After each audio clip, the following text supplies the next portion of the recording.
Love a bit of hi-fi. It does make sense, right? We're just grooving. I think that's probably one of the best ways to describe your music is as that. It's hi-fi. Just chill, but quite boppy at the same time. Why is Elliot late? Why are you late? Is Elliot getting his makeup done? I mean, because we literally sat here from 5 to and said we can't start early. Yeah. Yeah. That actually happened as well. It did. So, hey, thanks to the host. Really appreciate it. Slightly late. Yeah, we're feeling funky and groovy, that's all. This time it was like, we're early, what should we do? I don't know. Just sit here and, you know. Yeah, just sit here and just be like, we'll just start late, it'll be fine. So feeling groovy. So welcome to the Hellstorm 40k show on 106 to 108 FM. I'm joined by the Mohawk miniatures. Good evening. Go on, Good evening. What a fantastic radio voice you've got. I know, right? Yeah, I just put. I don't have a radio voice. I have a radio face. True. Can I get some true in the chat? Good evening, gamers. Welcome to the 40k show, the only 40k show that matters. People are still trying to imitate it. They haven't quite got the message yet, but welcome. No, I've heard that if you try and imitate the show, and then you try and imitate the camera issue that my co-host has, then your camera issue becomes exponentially more of an issue. Yeah, I actually have. They actually stole that from me as well. Well, look, if I'm on here, oh, actually, no, I deleted it. Never mind. I had like a freeze frame that I kept turning on and off the other day. Really? Being like, oh shit, I just like do a funny pose. Like, did that work? No, it didn't. I pressed the wrong button. No, my screenshot button keeps not working. Amazing. Brilliant. Amazing. There we go. We can do it. We can do it. Don't worry, guys. We got this. We got this. Just when we're feeling like an imitation, this is what we do. We turn into a podcast with Jay's radio face. What? We get Jay's radio face. Wait for it. You ready? Oh, right. It's coming. It's coming. It's going to be great. I promise. Look, we just go like this, and we're like, oh, please, our camera broke. Please donate. Everything's broken. Awesome. Oh no, please, for the love of God, donate. Oh, we're back. We're okay. Cool, fixed it.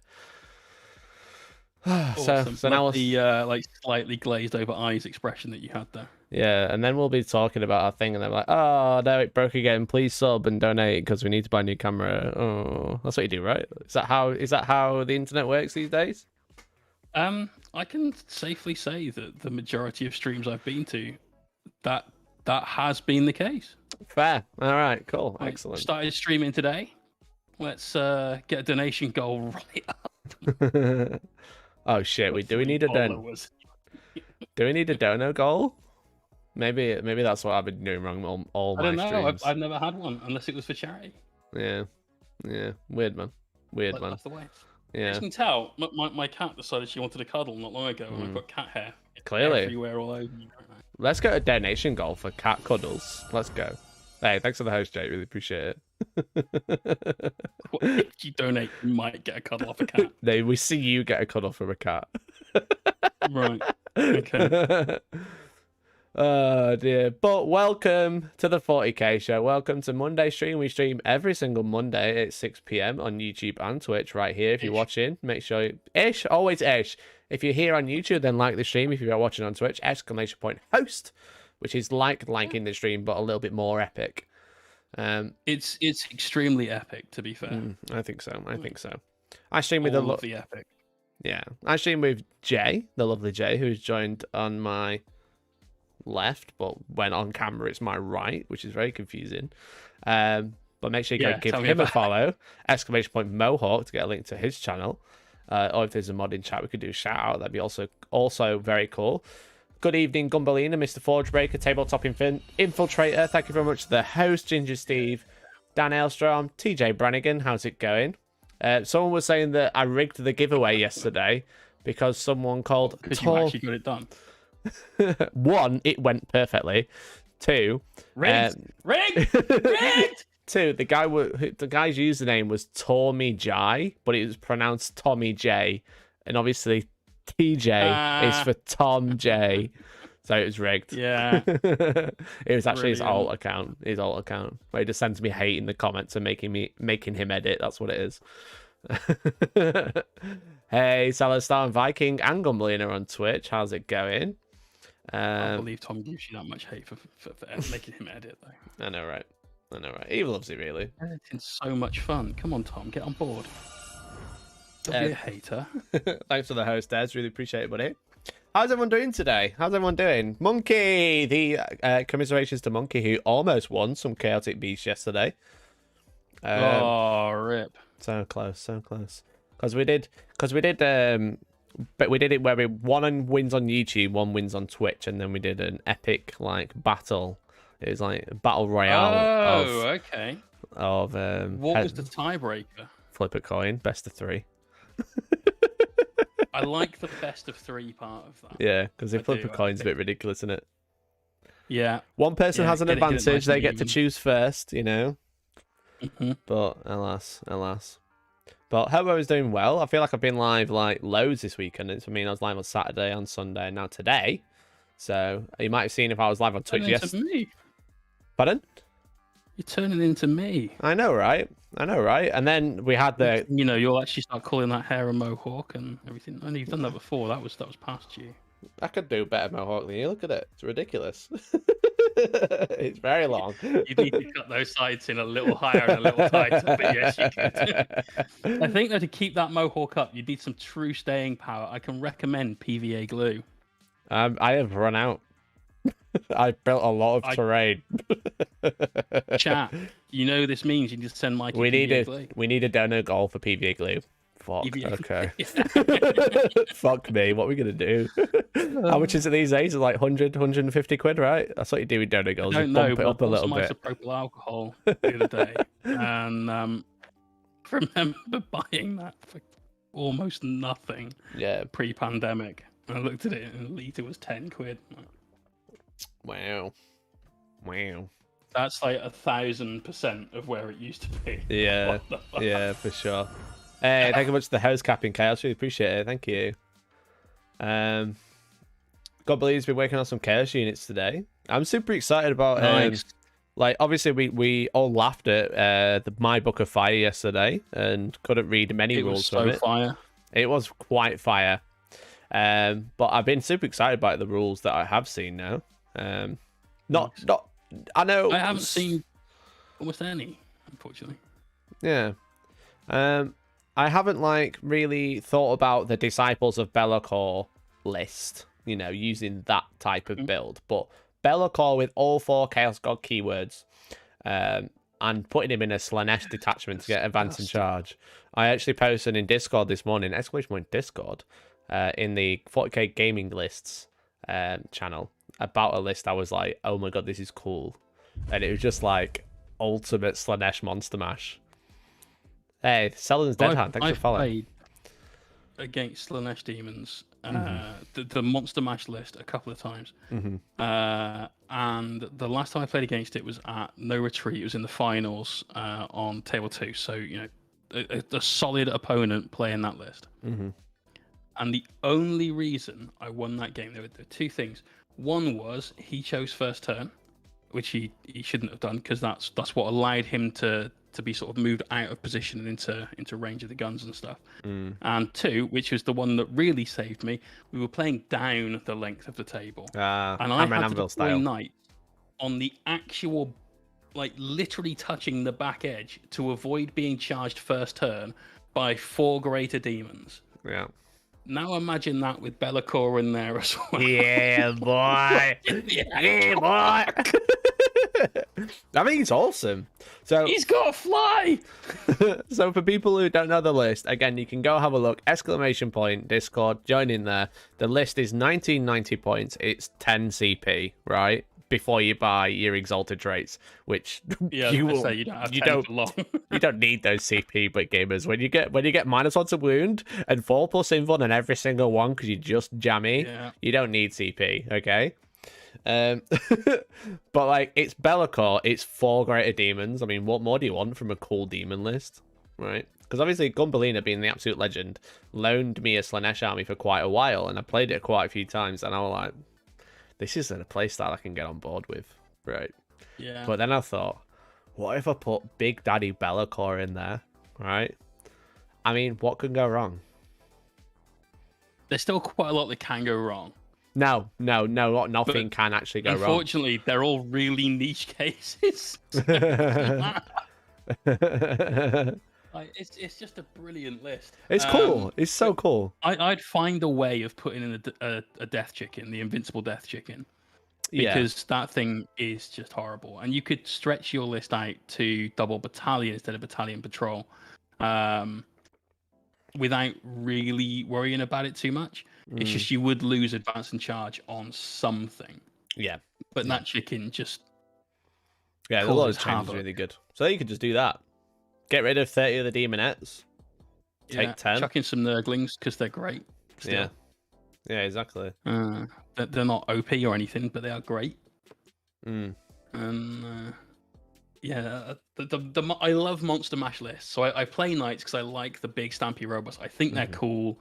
That's my main driving force for playing my army.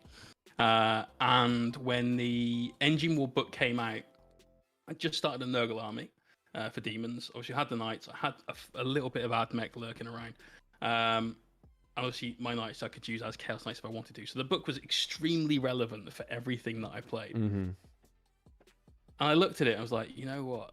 There's something that's saying that if I take 3 Keepers of Secrets and 3 Lords of Change, just a few troops, we'd really be onto something. And God, that list looked like so much fun. Oh yeah, 100%. Maddo just said Grey Knights are due out with a hefty demon killer trait. Yes, Grey Knights, gamers. Grey Knights. They have had a preview today, which you can move swiftly onto. I'm so glad this is finally out, because we saw the preview that was like the animation. Here's kind of the trailer of what's going on. And it was blatantly Castellan Crow. Oh yeah. Blatantly. I mean, the man walks around with a flag with his name on. You can't really miss it. That was a big hint.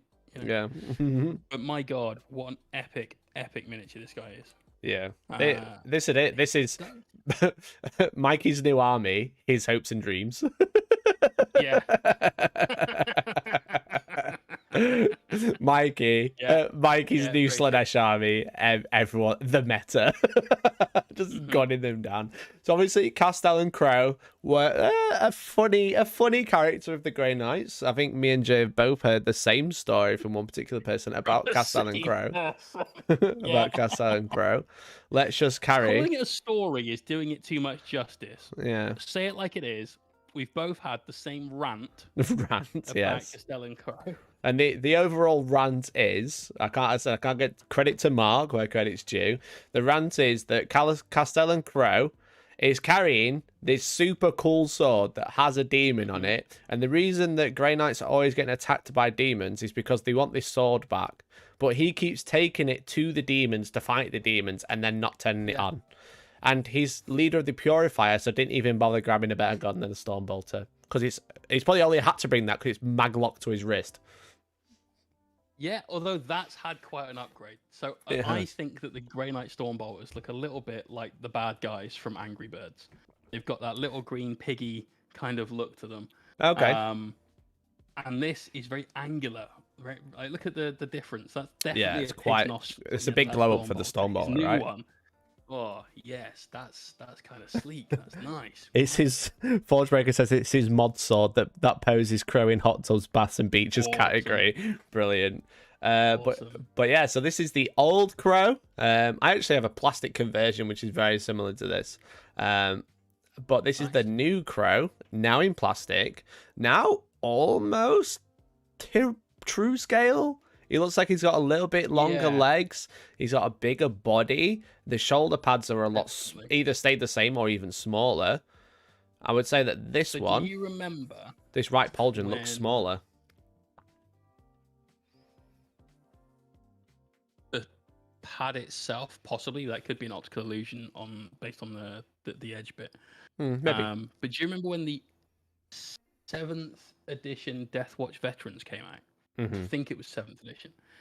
Everyone was like, these minis are much bigger. They are taller, and they were just stood up straighter. But there was a little bit of extra leg, and the torso was ever so slightly more. And just those two little changes, and the fact they weren't, I'll be polite and say squatting, yeah, bit, power stance Marines, meant that they had a bit more presence to them. I think Crow is just scaled up a little bit further, because he definitely looks a little bit more chunky in that, but he absolutely definitely is not Primaris, which I really love. Yeah. I've got 2,000 and a bit points of Grey Knights sat in a box right here, all ready to be assembled. Amazing. Everything's been cleaned off, no mold lines. I've just got some magnets to do, and then we can go. Amazing. So that's going to be my my project at the end of the month, is paint an entire Grey Knight army in 2 days. Love it. So this is the new one. Again, the sword is super cool. I love how they've kept pretty much the same, but the clouds on it, there's smoke coming off it, whatever it wants to be, is super nice. A little demon face in the corner there. Yeah, exactly. It's just real nice, real nice. And the base makes him look massive. I don't know what base he's going to be on. Looks like a 40 mil. It's almost certainly a 40. But obviously he's on like an inch of plastic to pivotal rock, but he looks massive compared to these guys, which comparatively are starting to look a little dated compared to him.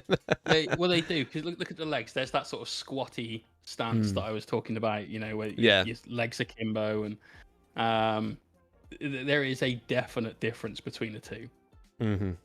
Yeah, and his legs look wider as well, like the physical van brace or whatever you want to call it.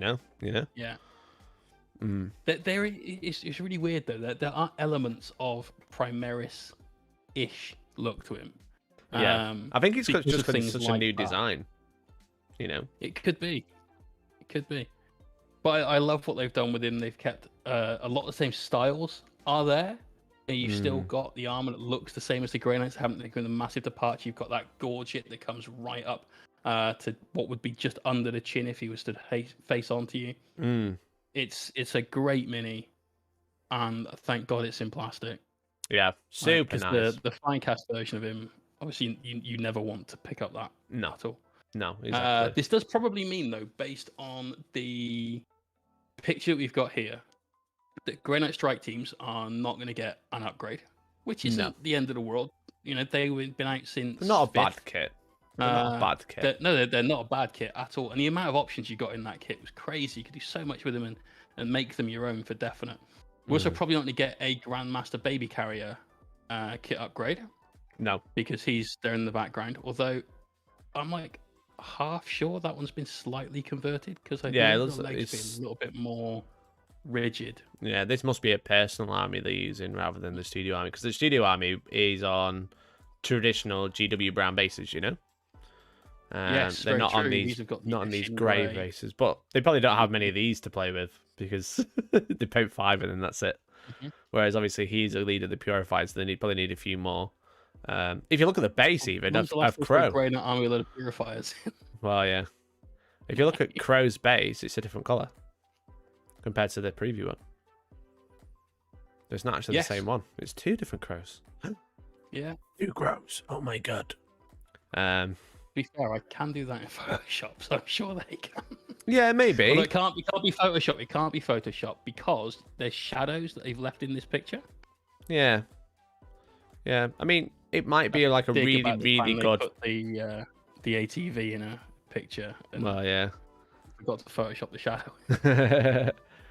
They might have just repainted the gravel on the base. Maybe. Oh, maybe they have, because if you look, here we go. Enhance. If you look at these 2 little bits of sand sticking down. See these little 2 bits of sand sticking down? Oh, maybe they're there. Oh, man. Got him. Captured in 4K, everyone. It's the same Crow. And now look at the top of his banner. It's the same Crow. I lied to you, gamers. Look at the top of his banner. It's shopped! Shopped again! So maybe they have photoshopped it a different colour. Hey, well, there you go. So it's not the 2 crows. There's only 1 crow. So which one's Russell? Clearly the unhelmeted one. Clearly, yeah. Because, he'd used his star power to, like, no, I don't need to wear a helmet. I'll fight you around the world and so on. Yeah, that's quite interesting. I wonder if all the rest of them have been photoshopped. The bases, maybe. Maybe just the bases. Seems weird. I guess they're reusing this terrain from somewhere for the promo pic. Interesting. Yeah, probably. Yeah, how bizarre. There you go. Games Workshop photoshops this as well. All right, well, there you go. So that is Newcastle. That is Newcastle and Crow. It's probably 3D printed, this one. I can see the laceration line, so it is 3D printed. Yeah, I wasn't going to mention what looked like a thumbprint on his leg. See those lines, gamers? Can you see those lines? Right, so let me tell you about 3D printing. It builds it up in layers. That like an onion. It's like onion, right? I'm Shrek, and 3D printing is my donkey, and these are layers. There we go. Got him. Captured in 4K. 3D printing and photoshopping. Well, that's fair enough. It's nice. It's a super nice model. It looks super cool. It just looks massive, doesn't he? Yeah, definitely. Question for you though: helmet or not helmet? If you're gonna build Crow, which would you choose? I think he's got to be helmet. OG. Same. Yeah, OG. Yeah. So, like, the new head is beautiful, right? And I'd probably use that on like a. Gaunt, though. He looks like he's not eaten for a while, which I'm guessing is like the effect of the demon having a. Yeah, it's a bit of a. Got a few bags in his eyes. He's not sleeping too well. Yeah, I think that's mostly the paint job though. I don't know if that's the sculpt. That paint, that shading is beautiful there. It is good. But yeah, I think that head would look really good on like a Brother Captain. I think that head would look phenomenal on a Black Templar. Oh yeah. Which are coming soon. I was doing my own stream, and then I was like, Dawn's lads are coming, so I'll tune into Valrak's stream, and he could be my content for 3 minutes while I cried. I've got a little spot of coffee on. Definitely coffee. Maybe just had to tell you how great you are. Could not be coffee. True. But yeah, super exciting. So Newcastle and Crow coming very soon, along with a Grey Knights Codex, I imagine, probably sometime next month. Obviously, we have Beast Snaggers this month, coming out this weekend. I suggested when they announced all this, when they announced the Beast Snaggers, I said, look, you're probably going to get Beast Snaggers released sometime around the middle of this month. So you normally end up with like big summer releases from GW to coincide with people's summer holidays. But we had AOS 3 2 weeks ago? Yeah, well, actual physical release like 2 weeks ago, yeah. Yeah. And then they were just like, low 40k. 3 weeks between that and Beast Snaggers coming out. That's the 24th, so nearly 4 weeks. So I imagine then you'll find that the new 40k box, which will be the Thousand Suns versus the Grey Knights, will probably coincide to be released somewhere around early to mid-August, because that's like prime summer holiday time, isn't it? But that's when Kill Team's coming out. August. Oh, that's true. Octarius. Krieg versus Orcs. Interesting. Expensive time to be a wargamer. I tweeted earlier. Like, how do I focus on one army? How do I focus on one army at a time? Help. and for a while it had more replies than likes. Nice. Which is great for interaction. Nice. Appreciate it, because Twitter doesn't show dislikes, or I just don't know how to do it. It's crazy. It's just like so many armies and so much stuff happening. I'm just like, how do I manage this now? Hobby, I'm a hobby hobby ADD, because that's hobby butterfly. Yeah, that's the other one where you can't focus on one thing because you're like, this is really cool and I love this, and then oh my god, this is so cool and I want this. That happens to us all because we have this amazing passion for what we do, and that's epic. That's super good. But the question that you said, like, how do I focus on one army? I know that gets a lot of people. Like when I worked in the store, I saw it more often than anything else because you're obviously surrounded by it. But people would come in and they'd suddenly pick up a different box. And like, wait, aren't you working on an Eldar army or something? Yeah, but like, now on this. Yeah, but I just. Yeah, I've got to a point in my collecting career, let's call it, where I'm a hobby butterfly, but I'm like. I've collected that much that I don't need to go to the shop anymore. I just open a different drawer. Yeah. So the pile of shame, or as I like to call it, the pile of unlimited potential, is a real thing. I remember many years ago, before I got out of the hobby for the second time, I had an army for every game system of nearly every sort of trope. So I didn't necessarily have a elf army, a dark elf army, a wood elf army, and so on, but I had a pointy-eared army that I could use for Warhammer. I had a shooty army I could use for 40k. I had a close combat army I could use for 40k. So I always had the thing that I wanted to play. I could always just choose that style of play and go and play it.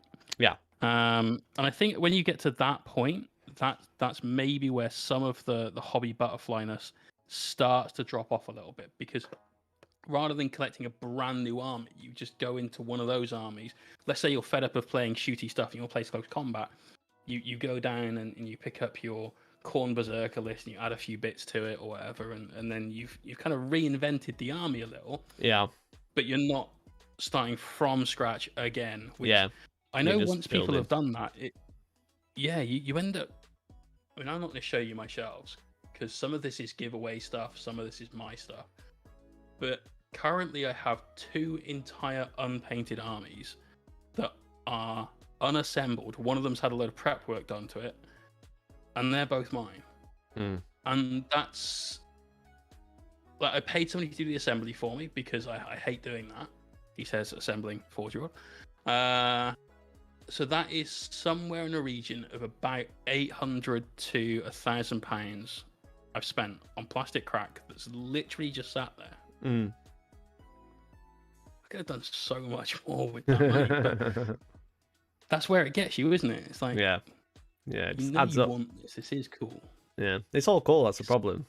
And I think, like, as much as we have our complaints about Games Workshop and what they like to get up to, they do keep smashing it in terms of models. There hasn't been a bad model in a long time, I don't think. Nothing like super, like, crazy bad. I'm genuinely trying to think of a model. They've released models that I've looked at and gone, I don't love that. Like the first Beast Snagger that we saw, for instance, we both had the same kind of. It's not really a 40k mini. Meh, it's not really my thing. And to be fair, actually, the new Kill. Are you talking about the Dino Squig? No, the big wagon, the cart that's pulled. Yeah. I think that looks a bit. There's elements of that I really like. I think I'd love to have loads of armored squigs. Or just as a unit of armored squigs, just like trompling around, doing the thing, really like slow. Juggernaut, but actually good. Yeah. The thing overall, like, it has really nice elements. I'm not a fan of like the entire thing as a whole. I think that's where it gets me as well. Yeah. Like, I really like the platform one. I love the fact you can use it as kind of a transport for a boss kind of dude. I think that's absolutely epic. Yeah. And I like the fact that you've got this large component to the army that isn't like a Morkanaut, Gorkanaut, that kind of thing. Bit of variety. It's its own thing. Love the variety. Yeah, it's cool. But I'm not sold on the mini itself. But other than that, I can't think of. There have been some that have been very divisive. Techless, I thought was just dumb. Like, again, both elements were fantastic. Just the way it sits on it's weird. It's not together. Yeah. And there was another one that got released and I was like, that's just ridiculous. I think it was another Sigmar mini, actually. One of the It was either the cow elves or the fish elves, one of those. I can't remember which one though. So obviously didn't bother me enough that it's like etched in my memory. It's just something like, yeah, meh. But certainly all the 40k releases that we've had so far 40k we just smashed it. Absolutely gorgeous. Yeah. Look at the new Krieg. Well, yeah, look at the new Krieg. Thank you very much to Lord Gitface for making this. Here we go. We have a height comparison. Looks fairly close of old Crow to new Crow. So he's not much taller. You're right, not much taller, but stand more imposing because of the pose as well. Imposing. Yeah. You know, the cape's obviously a lot more flourished, bellowing, you know, and he's like very much like power stance rather than like quite closed in to stay small so he doesn't get hit by another sword, you know. I mean, this is cool. I don't suppose anyone's got a version of this between a mini marine and a Primaris marine, do they? Because this guy is about, if you were to flesh out his head to the helmet size, it's not much different, but you know, it's like maximum comparedness. There's no word in the English language that says that. Yeah, it'd be like below his eyes, I imagine. If this guy didn't have a helmet. So he's about half a head taller. And I'm trying to work out how much taller Primaris are, like a regular intercessor over a regular tactical man. Thanks to the host. Cheers, Jason. It seemed pretty good though. Again, super nice model. Gates H really smashed it with models recently. So fair play. Fair play. Let's have a quick catch up with the chat. Do you think Grey Knights will get redone strike squads? I can't see that. No. I think if we had, because they'd have put that in that picture. It'd have been there, as Jay said. In our Photoshop picture, they would have photoshopped the new ones in as well. Yeah. I don't think Thousand Sons are getting much aside from their new psychic, new sorcerer character dude. Yeah, I think Grey Knights and Thousand Sons would be a really, really nice little splash release. Like, here's a cool box. Here's some characters that you can buy separately in a couple of months. Enjoy. Yeah. Kind of like what they did with Sisters and Dark Eldar, where they were like, here's a couple of new units. Enjoy. There's not much else coming. Yeah, Dark Eldar basically got Drazar a while back. Yeah. They had Lilith. Lilith and the Incubi in that box set. Piety, the Dominatrix box. That came with Drazar, didn't it? Was it? No, it was... You had Drazar, the Incubi, and you had the Howling Banshees and Jane Zar. That was a box they did. Yeah, I was thinking more recently with the Sisters, where they had the Palatine, and Lilith. And Jane, Lilith, yeah. Yeah, that's the So, like, here's a box with 2 new characters in, all the other stuff with reprinted. Yeah. Enjoy, you know. Which is kind of cool. Yeah, and it's another way for someone to get into 40k as well. So I love boxes like this because if I was to join the hobby right now and I went into Games Workshop, I've only got one choice to start off, to get my rule book, to get a couple of toys and some dice and, you know, all the usual gumph that comes with it. And if I decided, well, actually, I really don't like the aesthetic of Space Marines or Necrons, but I really do like these, then you kind of will have to buy this anyway, sort of thing. Obviously, you don't, but for the initial hobbyist starting army, sorry. Yeah, and certainly when I was working at GW, which was some time ago, so, you know, take this with a pinch of salt, we were very much targeted on ensuring people walked out with a starter set and things like that. And so there's a bit of pressure put on somebody to sell an item that somebody might not necessarily want. So I love boxes like this that come out because you then just get more options, and more options is just not a bad thing. Exactly. Giving people that extra bit of choice is just great. Yeah, for sure. I kind of hope Grey Knights don't get Primaris. I don't think they will. I'm pretty sure they've confirmed they aren't. This release will confirm that they don't. I don't know about that, but you might be right. Yeah. This new codex will confirm whether they're going to get Primaris or not, because 1, they'll release them with it, and 2, there might be some more lore that kind of says like, oh, and Crow was really happy with his new suit of armor, so he asked call to order 100 units of strike squads, but little bigger. Yeah. And the Grey Knights are all psychers for a start. And whilst we have Primaris Librarians and so on, it's kind of rarer to get a psychic Space Marine. And then they undergo like extra training because they're the 666 Legion. Yeah. Inventive. Nice. Well done. Well done. I am Maiden. Yeah. But hey, who knows? If they get Primaris, I'm sure it'll be done relatively well, and you might get like a couple of Primaris heroes, and then maybe a elite style squad of Primaris dudes. But I can't see them just going, cool. So all of the range. Cool. Enjoy. Primaris kit. Bye. Yeah. I wouldn't want that either. No, because they wouldn't be the same choices that we have now, but Primarisified. They wouldn't go, here's your Primaris strike squad with all of the weapon choices and so on, because we're just not really getting that kind of thing much anyway. Yeah. So it would be a new version, because if they release a new version of something, they can sell you both. Yeah. Rather than just one.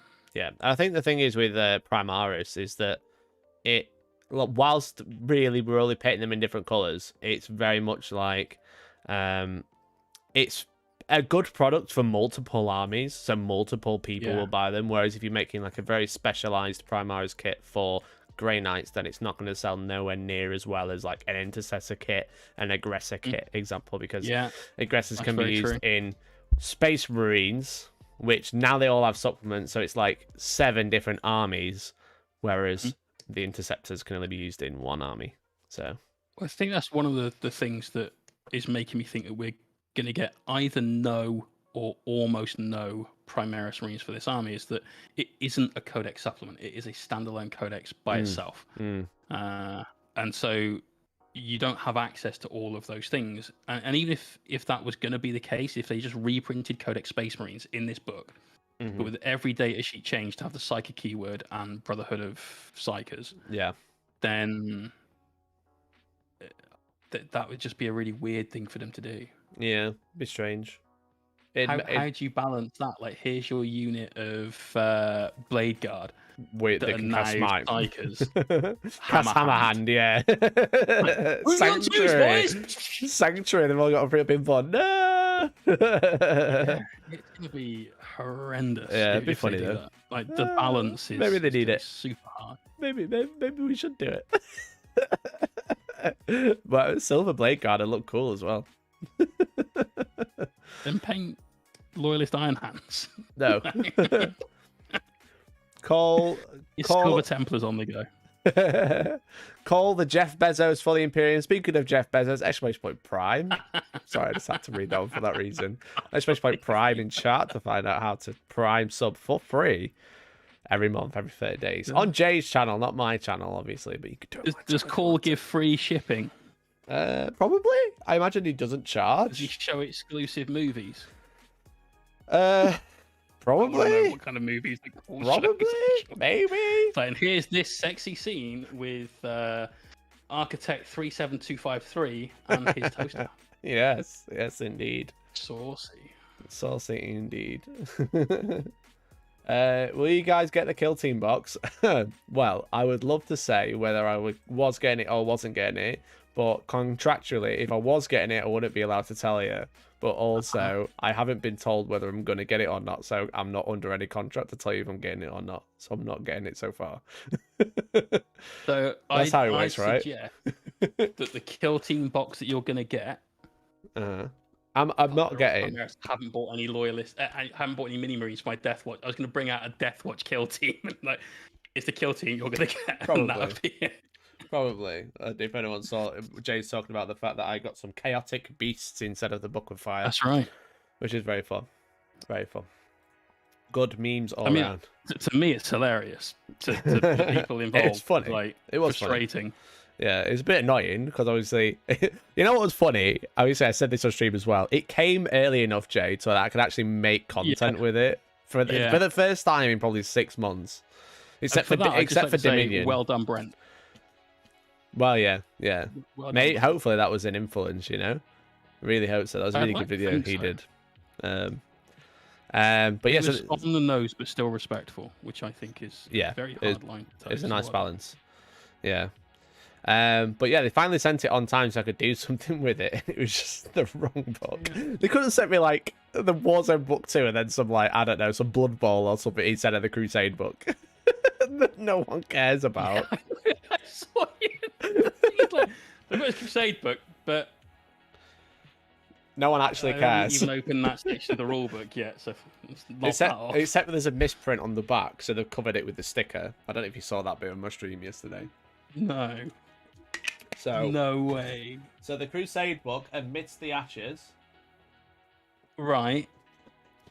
And obviously there's a delay for you, but this is it, and you can see there's like there's like ripples because I tore off the sticker that's covering the contents. Oh my god! Because it says there's battle traits and relics, under the sticker. There, that second line. Right. So which isn't present, so they've just like just stuck a sticker over it. Okay, so to be fair, I think that's a much better fix than the day zero FAQ of "We're really sorry." Yeah, true. Oh yeah, Space Wolves day -3. Yeah. The Wednesday before it comes out. Yeah. Here's all the Warlord traits you're going to get on Saturday. We've had to do this because this happened during writing, testing, production, whatever. Yeah. And so here's what's happened. Yeah, I don't think this book's funny though, because it's like that's new, this section, but then this is the core rules that are out of date because they've not been FAQ'd. Wait, is that the Crusade book? This is the Crusade book. Yeah. Right. Okay. Yeah. I'm really gutted that that's ringbound and my also this is ringbound, which I thought was interesting, which is nice compared to the the softback. Oh, I've dropped it. Never mind. Yeah. It'll be all right. It'll live there now for the next 2 years. I really like the ringbound stuff. I'd love it if codexes came in that form. In fact, I would love it if you could buy a codex that was in the A5 hardback ringbound form. Oh, that'd be cool. That'd be really cool. Like the General's Handbook. And if you... Yeah, exactly like that. And if you really wanted like the special edition codex, that's the one that's hardback. Similar style codex to what we see now. And that's the one that's got all the fluff in it. But if you want I just want to play my games. Yeah. Here's your stripped down, travel, handy size. Oh, mate, that'd be so version. Good. I'd pay 25 quid for it. I know. I'd still pay the same price for that. Give me a smaller book, but bits of cardboard in the middle so I can find where my stratagems are. Yeah. Because exactly. I'm fed up. What I really don't like about the codexes right now is that Georgie said it's really bad editing practice as a publisher of books when you have multiple books in the same series, but the order of things is different. So like you have the core rules section. One thing. Yeah, you have the codex rules section, and in that section you'll have Warlord traits, relics, factions, secondaries, special rules, loads of other crap, right? What's weird is that they come in different orders. So like one time you get like secondary objectives, then it'll be factions, then it'll be warlord traits, etc. And then it'll be like, oh, we're gonna put like the relics first, and it's like, what? Why? It makes no sense. Yeah, and it just confuses your end audience as well. And Georgie's 100% right. You should have a template. Let's use 40k parlance and say you have your codex STC and you follow that and that's it. That's you done. Because every time you change it, there's going to be someone sat there that's like, oh, okay, the stratagems are first, and then they'll play another army. Yeah, and you can't find them. Wait, hang on. And who's done that thing at the tabletop where you're like riffling back and forward through a coach? I know there's a rule in here somewhere that lets me do this. Oh yeah. And I just can't find it, and now I'm under pressure, and now I'm just getting a bit like. Yeah, I'm pretty sure it's not like that in the old codexes. I'm pretty sure they're pretty much in the same order every time.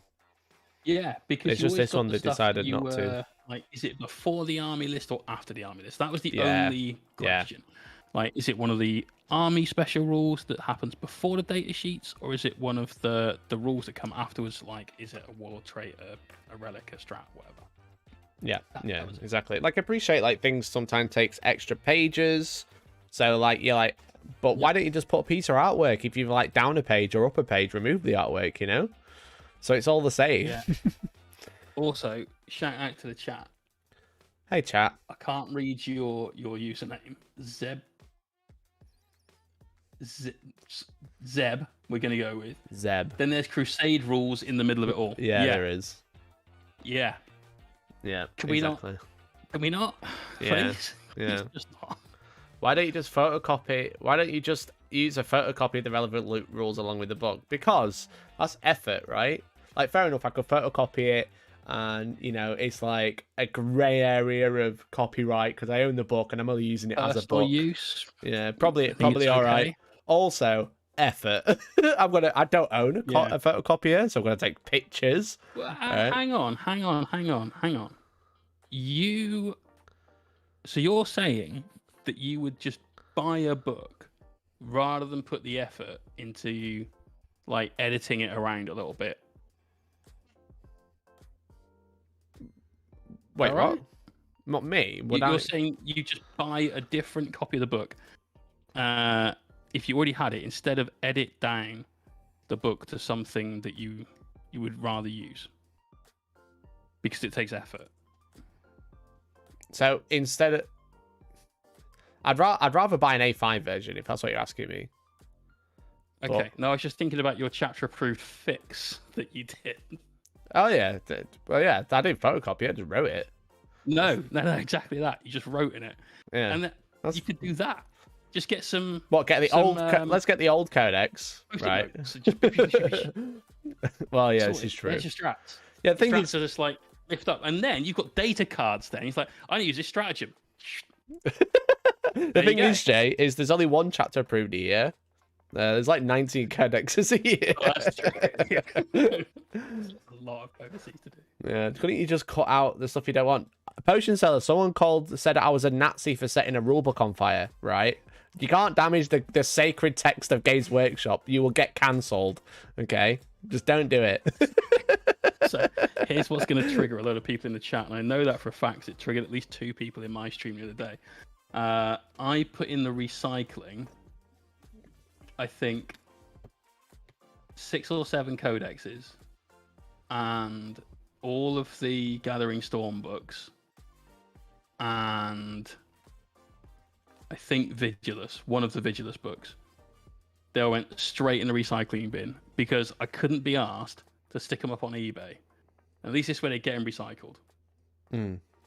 Exactly. So at least I did that rather than turn my Space Marine Codex into a barbecue.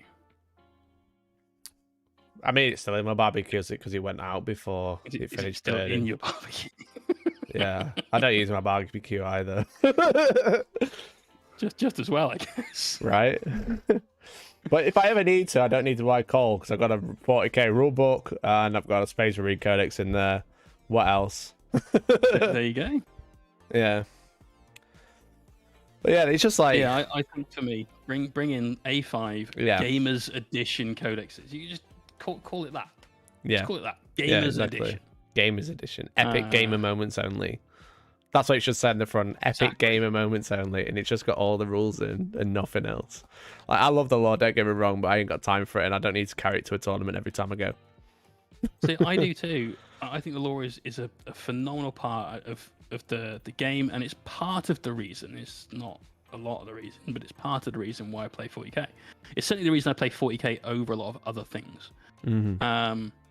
But I think the only time I've ever read the lore in a codex was when I was working in my last job, where I went on like lunch, and the guy I was going to have a meeting with at lunch cancelled. So I sat there bored, and I was scrolling through something on my phone. And I happened to have a PDF copy of the Dark Eldar Codex, so I read some of the lore. I think that's the only time in nearly 30 years of playing Toy Soldiers I've read the lore in a codex. Yeah. Hey, thanks very much to the host of Baron's Lost Arms. I read the lore on planes pretty much. That's about it. Yeah. Yeah, long do, journeys. When you're flying to Vegas and you're really uncomfortable, you just need something to distract yourself for a few hours. Yeah. I always have books on my phone though.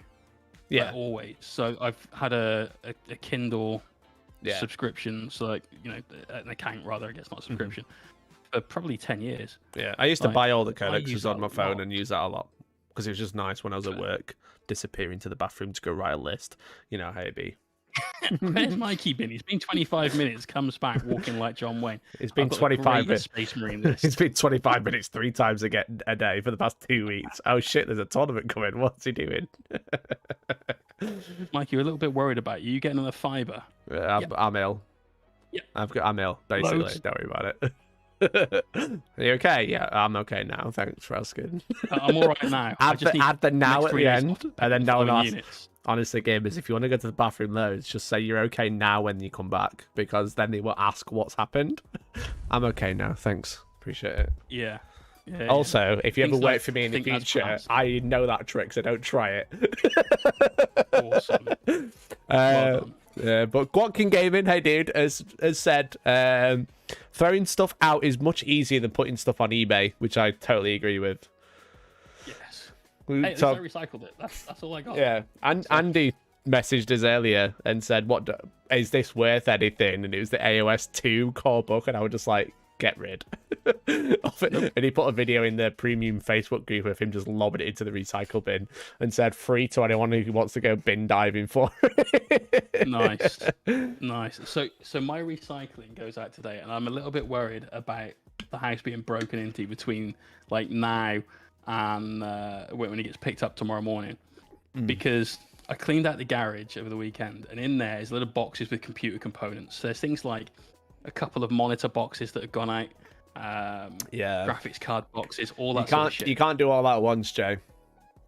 I know, because what's worse than that is there's over £1,200 of Forge Forward boxes that went in. I don't know what that is. That's fine. Well, I hope if anyone does, they're like, fuck. Outed this place. Cool. Exactly. Luckily, our local gaming store has a second-hand store section, so you can trade and get some AC. That's fair if you got like a store that does that. Cool. When we ran, I think it was Hellstorm 2, I took all of my old books and left them out, and I said free to a good home. I didn't even get rid of all then. Yeah, it was a lot of old codexes. Some of it was like quite old as well, not necessarily like 3.5 editions, but some of them were super old, definitely past codexes. Yeah, it was like a lot of like what I'd collected when I first started, and then like 7th edition basically, where I had everything. For me, it just takes up shelf space. I'm like, yeah, I don't need this. I've literally never opened that book. Yeah, in the last X number of years, so fuck it, it can go. It's tough to keep it. I mean, it's always nice for nostalgia. I've kept 1 or 2 books. I've got my old Tomb King's Army book. I've got my my first Necron Codex and stuff like that. Fair. Does it say My First Necrons on it in kind of a Playmobil font? Yeah, it does. Awesome. It says Codex Necrons, and it's got like how to make your own scenery in it. You know, the 3rd edition one with the wait, it's the first Codex with the plastic destroyers. You know. Yeah. I cut the bits out of artwork I like and then recycle the rest of the book. Yeah, I used to do that.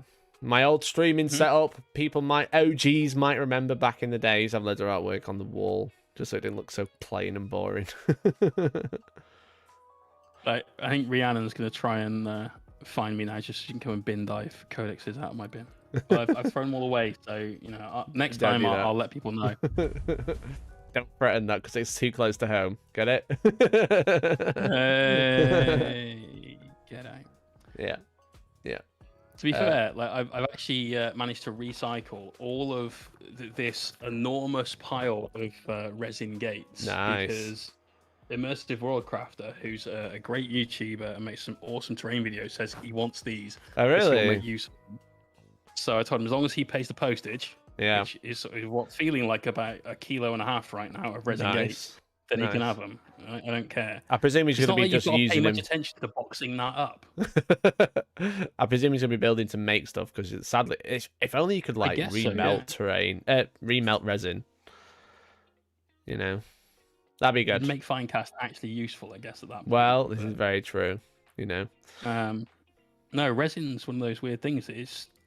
I don't think you can recycle it into anything. I think you have to no, it's because it's a chemical reaction. So yeah, but even like I don't know if you could say, for instance, like smash this down into tiny granules and then add a polymer to it to make cups or whatever. Maybe it's toxic. Yeah. So it's fairly inert as soon as it's cured. It's cured. It's just got to make sure everything's actually cured. Well, yeah, make sure it's actually not like that picture that we saw yesterday. That Liam exactly. There's I can't wait to put that in the video. Yeah, there was a gamers. There was a picture of a Contemptor Dreadnought that had wet resin on. You'll have to wait to see it till I put my video. There you go. Check out Jay's video. Forge-World stuff. Yeah, but it's highly toxic when it's wet. That's why 3D printers are very sketchy as well. If you don't have one already, like the resin, the liquid resin is like an irritant. So you meant the people that print 3D stuff? Then I'm like, that's true. Yeah, they're irritants as well. Why don't you 3D print it? Stop buying Games Workshop. Just 3D print your own models. They're gonna lose. They're gonna be done in 3 years. Jake Stu Pence says, talking terrain, Jay, do you still want the Imperium magazine stuff? Michael Independent has shown interest in it too. What I'm going to do for that is I'm going to basically just watch Forbidden Planet, and whenever they put up pre-orders for issues, I'm just going to jump on the ones that I want. And that's, I think, probably the most cost-effective way of going through the Imperium magazine, because I don't need any more Necrons. Though when they do the Catacomb Command Barge, if that's one sprue, one magazine, I'll probably buy a few copies of that magazine. So I've got one that's magnetized, but I'd probably just buy 5. There's 3 Annihilation Barges, there's 3 Command Barges. Sorted. Awesome. Hey, Norkhog, thank you very much for the Prime. Really appreciate it. Thank you, Jeff Bezos, for those Bezos books. Thank you very much, dude. Very, very cool of you. That's much like Prime to find out what you just did. Yeah, thanks very much to Jeff Bezos for making it to make Amazon Prime so I could get $5 Twitch dollars. Very cool, very epic. That's how the world works, Jay. That's actually not how the world works. It is. In the slightest. What was I going to say? Yeah, speaking of terrain, right? I don't know if you saw in the Into the Hellstorm 5 chat. Obviously, you might have seen on Instagram and Twitter, etc., that I'm working towards Into Hellstorm 5, finally. Hey, thanks for the host. And I'm building loads of terrain. I'm building, obviously, loads of MDF terrain. I don't want to talk about that today. I want to talk about the Games Workshop open terrain. Right. I bought all the perspecs, and I've played... talked about this not long ago, right? Yeah. I bought all the perspecs, and I played on it, right?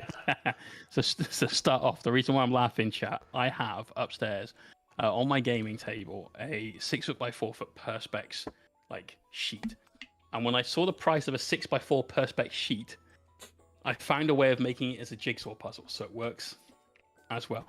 Because perspex, is it cheap, Mikey? It's not cheap, no. I didn't even buy perspex, and that was expensive. I didn't buy acrylic; it was a PETG, so it's like almost flexible. It's shatter resistant as well. It's like a ruler, basically. Like think of a ruler that sort of plastic. It's just so expensive. It's crazy. Yeah. But I was looking at the Games Workshop setup and what they're using, right? And I was like, I wonder how much it costs to replicate it 1-to-1. I want a perfect table. What Games Workshop are using? Right. It came to, this is direct only, so probably can't get a good discount on it most of the time either. It came to around £335 for the buildings alone, not including the lonely feculent Nalmors around the edge. You do win Abaddon's Lost Army. You just said 300 just before I said it.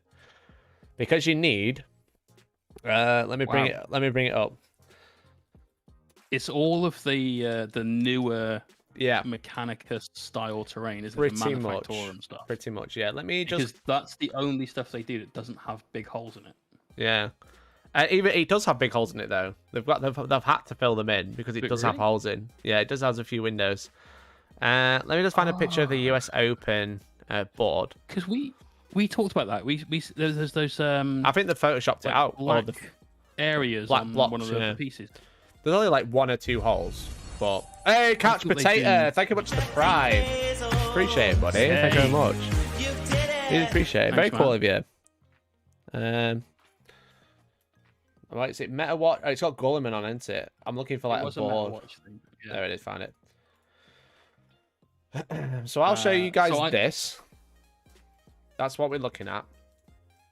Right, so this is the board I was trying to replicate. And so I went to terrain, and I went to all terrain. Okay. Straight off, that's got to be about 70 quid worth of just a Nurgle terrain, hasn't it? Yeah. Yeah, it has. Yeah, it has. Okay. So what's annoying is that it's multiple kits, which is obviously like frustrating. Right. But like it's the silos, right? The silos are the annoying bit. But ultimately, wait for it. I'm just getting 2 kits up. Mm-hmm. Ultimately, you need 2 of these. These are like the main L's, right? So you can build these are modular. You don't have to build them in this shape. But like this is like the best way to get the L's, and they do have windows in, as you can see. Yeah. But they only use 1 level, so you wouldn't build it like this. But this makes up. This is the ruins bit, which is the top bit, but just the Mechanicus ruins rather than the normal ruins. This makes up that section there.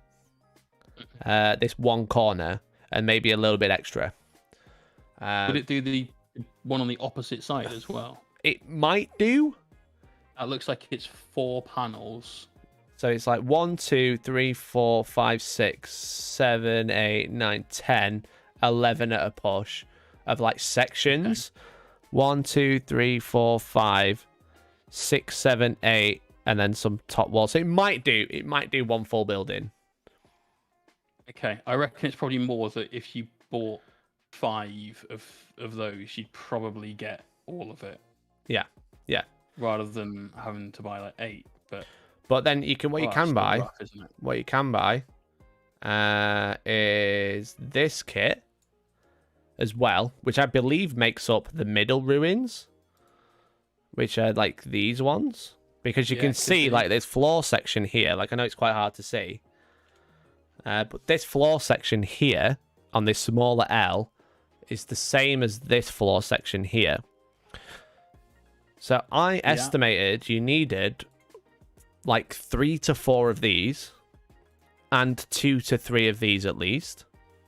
Maybe a few more. Is that not the tiled floor sections upside down? I don't think so. No. It's something that's like that. It might be similar, but like I think this is more damaged. I don't know. Could be. I'm not. I haven't got. Oh yeah. I don't know. I probably can't do it perfectly, but I'm just trying to work it out. So like I think like this is like 2 or 3 kit. I think this is 2 kits. I don't think this is 1 kit, right? This 1L here. Yeah. But I don't think this is 1 kit either. I think this is 2 kits as well, because you got like 2 sections and then you got like a bit extra as well. So I think you need like 3 or 4 of this smaller one and at least 3 or 4 of this one. And then what's also more annoying is that the silos that they use, these ones here, you can't buy as 1 kit. You have to buy this, which is £30 for the main section of it. Yeah. And then you have to buy as well, don't you? You have to buy the top, which is also £30. Where is it? There's one there. That's one way to get it, which is 30 quid. And I think that's the only way to get it. Yeah. Now, maybe you can get it a little bit cheaper if you buy the Derelict Factorum, which I can't open for some reason.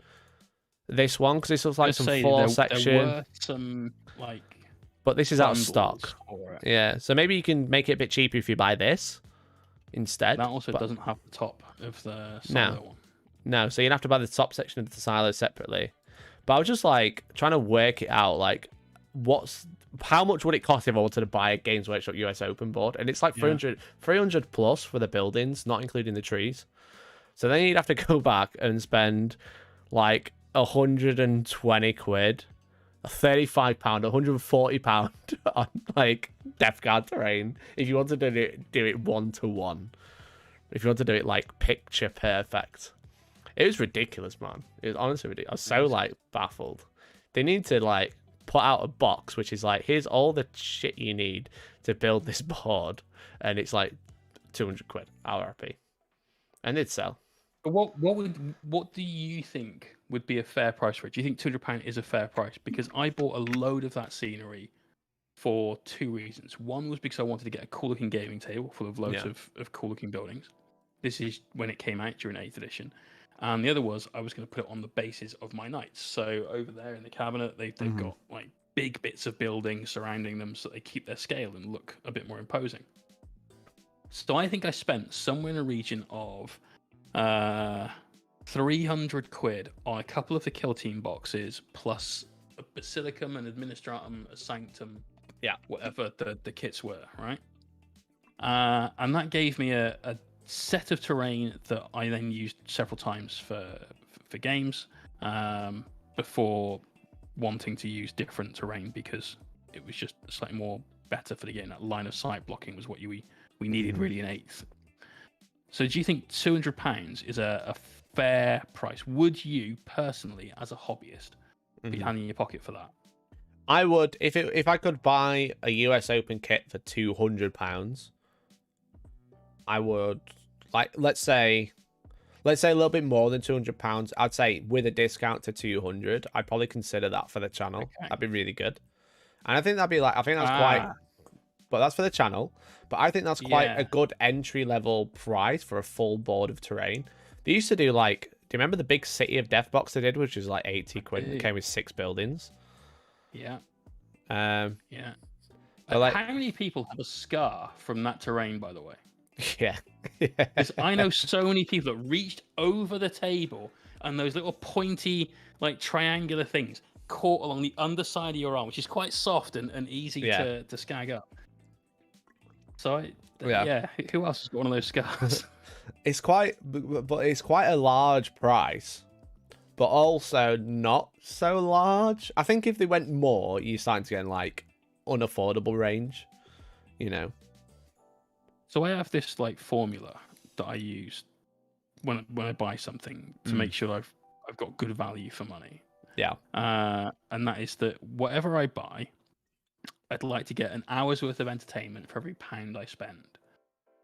Now, when you look at toy soldiers, you might not get so much entertainment from certain aspects of it. You might not love building or painting or whatever, but you're getting something from that. And then you could play hundreds of games with those toys, and so you've got something there that has earned its value for you. With terrain, obviously you've got plenty of time to build it and plenty of time to paint it, but then you're going to use that in every single game you have at home until you buy more terrain, which you've taken the choice of for yourself. Yeah. So I think that's a fair price. Like, which one? Like 200 or 200?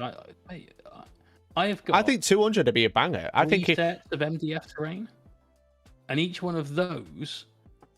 Well, actually, no. One of them, the foreground terrain I've got, was 270 quid's worth of terrain, which I won. I would never have paid that, but having used it, it is really good terrain. Yeah. The other couple of sets that I've got retail for like 150-ish pounds. And so if I could spend an extra 50 quid, have a full table of plastic terrain, which does look nice. It does look good. Yeah. You know? If I could, definitely would. Yeah, if I could buy Games Workshop's terrain kit like that at like 200 quid, if it was let's say it was RRP, I'll buy that for tournaments, you know? I'll just straight up buy it. Yeah. Because it's more affordable. But then when you're in the realms of like £300 to £400, like I feel like for like, you know, for terrain only, including all the work you've got to put into it, which a lot of people will enjoy, some people won't enjoy. Like when you start going into that price range, how much fun have you had doing all the terrain that you've been doing for the last week? Did you hear it? I'm asking the question for the people in the chat. I'm enjoying. May not. I'm enjoying the painting. You know, I took your advice, right? Yeah. I bought rattle cans, bro. Hell yeah. Hey, thank you much for the membership, Gareth Howard. Really appreciate it. Hell yeah. Click the join button down below to do the same thing. Very cool. You could be a G just like Gareth. Hell yeah. So, yeah, so like the spray paints I'm using are really fun. I've got loads of different nozzles on them, which is great. I'm like, I like put my respirator on. I put my hoodie on. Which ones did you get? Because I'm a nerd for stuff like this. So I got the mixed set, and then I got a free mix set that I didn't know I was getting because I spent so much, which is great. So I got 2 mix sets, and I've just ordered some more today. I spent like 200 quid on spray paint the past week. Yeah. But yeah, I'm having a great time. I'm putting my respirator on. Around Sheffield. That's why. I'm putting my Miles Morales jacket on, and I'm just like tagging everything. Awesome. But no, so I'm really enjoying the painting. The building just makes me want to, like. Yeah. Just Have you done spray can in each hand yet? Yes. Yeah, I was doing that yesterday. Spray cans akimbo is the way, bro. Yeah. So, but yeah, so like 200 odd quid, I'd be like, yeah, that's not a bad price for a table of terrain. But like 300-400, I'd be like, I could buy a camera for that. That'd be fun. Yeah, then you really start getting into the realms of like new stuff. Game console with games, a new TV, or I don't want a table of plastic terrain where I can buy MDF for like half the price. Yeah, exactly. A third of the price or at that point. Entirely new army. Yeah. But and that's the thing. About the same amount of plastic, so. Yeah, true. But it's all like, it's not the same, is it? That's the thing with gamers. It's like they'll spend like 500 quid on an army and then keep it in a £3 storage box with no magnets. And just chucking on top of each other. So getting them to spend on something that isn't models is hard. But I feel like if they made a super affordable tournament terrain kit, that'd be like super good. Well, it'd be imagine they did start collecting Warhammer 40,000. So rather than being start collecting Space Marines, it's like here's kind of what you need to play the game.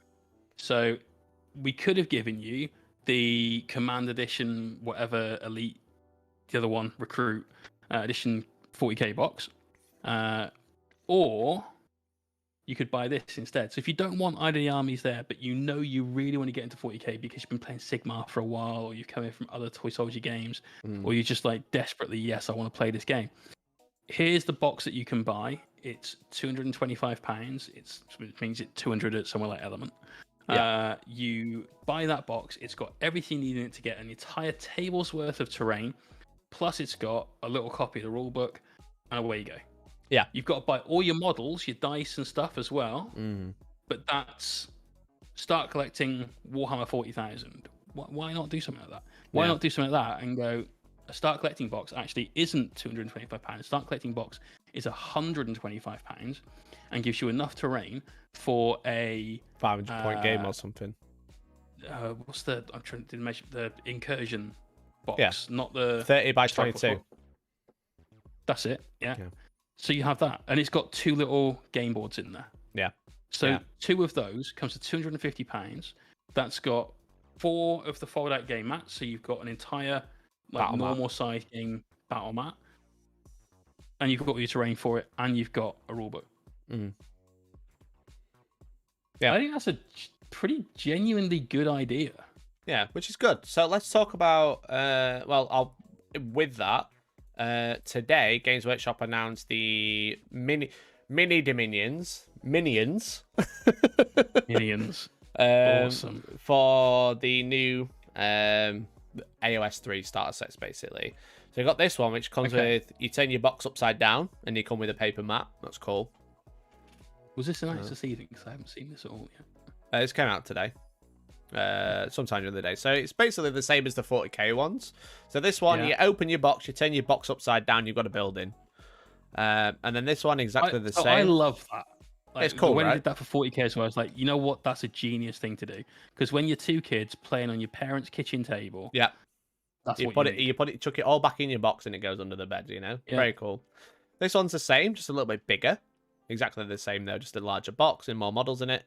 And this one comes with a little bit of terrain as well. This is the extremist, so this is a little bit larger, probably 120 quid, and maybe 100 quid, maybe just less than, maybe like 80, I don't know. But this comes with like some new terrain. This is like never before seen terrain, which is nice. And again, they did this with 40k as well. It's cool. Yeah, but this is but the terrain wasn't new though, was it? That was. I think it was new. I think it was the stuff we've just been looking at. I think that's what is in the starter sets for 40k. We can have a look though. But yeah, so this is all brand new terrain, and it's all the new minis. You get quite a bit in there by the looks of it. You get like 5 Vindicators, some Praetors, and you get like the Stormcast character, and then you get like 10 Cruel Boys. It's a Griffhound, yeah. Yeah, little oh my good god, boy. Little good boy, yeah. Awesome. So yeah, and then there you get the core rules and stuff. So this is a nice little starter set. But like what you said, like with the whole, you should be able to like buy a box. Like, you've seen the Octarius box, right? That's like an awesome starter box, and 2 of those would probably make a board because it's like functional terrain. Like, look at this. Well, 2 of those would make half a board. Yeah, for sure. Yeah. So remember, that's a quarter-size battle map. I don't think it is. The kill team maps are the quarter-size one, right? I don't think so. I think this is 30 by 22. The old one was. Maybe it might be wrong, but that looks quite big for a quarter. That terrain is also a little bit more functionally useful in 40k because the amount of pack that they've got glued to it. Games Workshop bringing L's. Cover up windows. Finally making L's. There's 4 of them. Yeah. Look, stack these on top of each other. That's cool. It is really, really sick terrain. I will admit that I don't think that's as appealing to me as the regular Imperial terrain, because the regular Imperial terrain you sort of look at and you're like, well, even if none of us are playing Imperial, we're playing on an abandoned or derelict or conquered Imperial world, and so it makes sense for it to be there. Whereas with the Orc terrain, I think if neither of you are playing Orcs, you kind of... Well, yeah. Someone just pointed out that 30 by 22 is a quarter because I can't do maths. I was like, oh yeah, it's half the size, so like it's only twice up, you know. 30 by 22, 60 by 44, but obviously you need 4 for that. It should be by 44, yeah. Yeah. I don't know what size it is. It doesn't say anything about the size on here. But I imagine it is a quarter. Down 30 by 22. So you'd need 4 of those essentially to make a table's worth, which at the price is going to be 500 quid. Yeah, true. I mean, in that you get 20 dudes as well and all the stuff you need. But yeah, it's just like a little bit unaffordable to just go out and buy a board of terrain right now for Games Workshop, I think. It is. It's just too... I mean, you don't have to buy it all at once, obviously. It makes it very difficult to buy it at all at that point, I think, for a lot of people. It's like, well, I'm never going to get a table's worth of this terrain. So there's no point looking at it. So will I ever buy any of this terrain? I know I didn't when I was a hobbyist originally. Right? Yeah. When I was much younger, I used things like VHS cassette boxes. At one point, I used a saucepan upside down. Strong, yeah. We used to use loads of polystyrene. You know how it be. Yeah. Used to use all those sorts of things, and then your imagination. And then when I got into the hobby later on as a sort of 20-something-year-old adult, the last thing I was going to do was buy terrain. I think I bought some of the green hills. Used to do this pack of like green prefab hills. And I think I bought some of the trees, which were these weird, like very bushy trees. And that, again, was it. Right. And it's only since I moved here where we have a dedicated room with a table that I was like, right, I'm going to have a lot of terrain. I'm going to make sure I can get a couple of decent games in and move the terrain around a lot and have some variety. Yeah. That came way later in life. And the majority of GW's like customer base is probably not people like myself that have I think it is. I'm maybe not the setup. But with a full set. Okay, cool. Yeah. That's what I was thinking. Where like you've got a full room that you can just not like us losers terrain out if you want and all that sort of stuff. Not like us absolute losers. You say losers. Full room dedicated to Warhammer. Losing with a winner. Cringe. Because I have 2 rooms dedicated to it. Because we have obviously the studio and then. I have the studio and I have the dumping ground. I haven't seen your desk. How do you tell the 2 apart? Don't know. Okay. Oh. Yeah, it is 7:20, so we've got a bit of time. I wanted to. I don't know how far, except for just sounding like I'm moaning. Have you heard much about the? Have you heard much about the Beast Snagger boxes just being like super hard to get hold of already? So I have. Yeah. And I don't care. I just don't care. I really don't. If you want it, then get yourself on GW early on in the morning on that Saturday. Get yourself in the queuing system and buy it, because the Beast Snagger box, from what I've seen, is limited run, and a lot of friendly local gaming stores are getting a copy. Yeah. I imagine bigger stores will get several copies, but maybe not in the same numbers they had. In fact, almost certainly not in the same numbers they had Dominion and Indomitus, because everyone wants those, rather than like one subset of players that want to play Orcs wants those, right? So GW will have, even just in the UK, let's say they have 15,000 boxes. Sounds like a big number. It really isn't. It isn't. You know. For context. But if you get on the site at like 9 a.m. and get yourself in the queue and go and have some breakfast and come back 5 to 10, you're like, right, cool, here we go. That's what you've got to do, right? Yeah. For context, Games Workshop made 33,000 or 30,000 like pre-order bonus items for the Indomitus box. And Indomitus saw that in minutes. And they made 33 or 35,000 of Age of Sigmar and Dominion pre-order bonuses, and you can still get those. They sold out in not ever. You can still get those today, but it came out. It's on pre-order like a month ago. But yeah, so like it's interesting because they're making these boxes and they're making a lot of them. They wouldn't not make a lot of them. As you said, like if they make like 15k, that's a decent amount. But then they're like they're only giving out like one to local gaming stores to drive people back to Games Workshop's website. But they've done that for years, and no one's ever whinged about it. Is it happening more now? Direct only. Yeah. How much stuff do you get that comes out as website only these days? Almost nothing, right? It's the stuff that they have that's still in white boxes. The older stuff. Eventually, everything goes direct only. Yeah, one day. And then it's going to Legends, boys and girls. So don't. Well, yeah, it's on its way. But I've got no issue with GW doing that.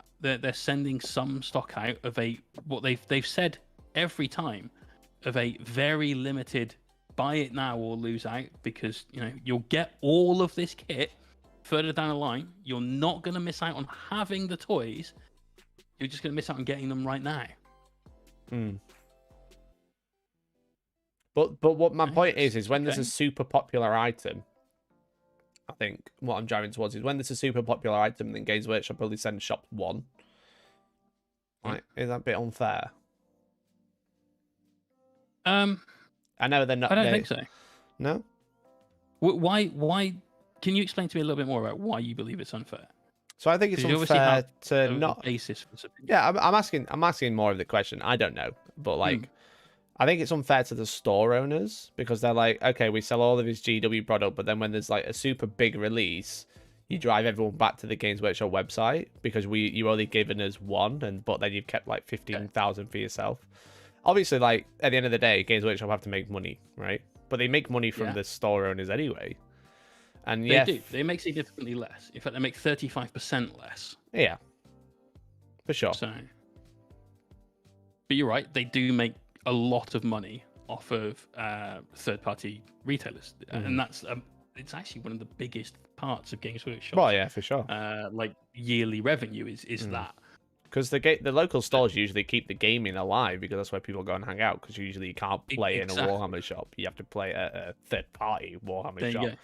Usually, got to go to your local club or whatever, right? Yeah. Unless you've got Warhammer tables, if I was running a local game store now, and GW said, look, you're gonna get one of these boxes, and that's it. Do you want one? I'd obviously say yes straight away, and then I'd do one of two things with it. I'd give it away, or I'd say to one of my regulars that has supported my shop throughout the entirety of the pandemic, where I've not been open a lot of time. They've, kept me going with like a few pots of paint stuff here and there. It's like, hey, Kevin, you play orcs. Would you like this box? We'll give you first refusal on it. Yeah, to reward somebody that's been really instrumental in keeping them going. If you didn't have someone like that, then do a giveaway. Yeah. Buy raffle tickets, quid a ticket. I'd buy 25, 30 tickets. I don't really want the box, but you know what? To support you guys. You're supporting the store, for sure. If I can get this for 30 quid, I only want 2 minutes to do a giveaway with those, and that's great. Yeah. If 10 people do that, the store's made twice the amount of money, and because they're buying it at 65% of retail, they're making more like 3.5 times the amount of money they'd make from selling that product. They did it with the Catachan Kernel. My local did a giveaway for that, a quid in, and they sold something like 70 tickets for a mini that they paid probably nothing for. In fact, because you gave them away, didn't they? Yeah, they did. Yeah. So for the local stores that are only getting 1 or 2 copies, I think they should look at this as an opportunity to do something with it that's either great for their community or like a giveaway, which is great for them, and somebody gets the box at a gargantuan discount. Yeah, for sure. I think that's a good thing. It's a good idea to do with. This is a rare thing. Yeah. Everyone wants it. And I think really the question about like, is it fair, goes down to not the store that's selling it, but the people that want it. And at that point, it's never been said that this particular book will be reprinted. That data cards are just going to be the normal data cards. Yeah. Because card stock is quite expensive to print, so they won't have special cards. There's no limited edition models. No. And so the only benefit, whilst there may be I'm not going to suggest there isn't, there may be a discount on buying like the bundle.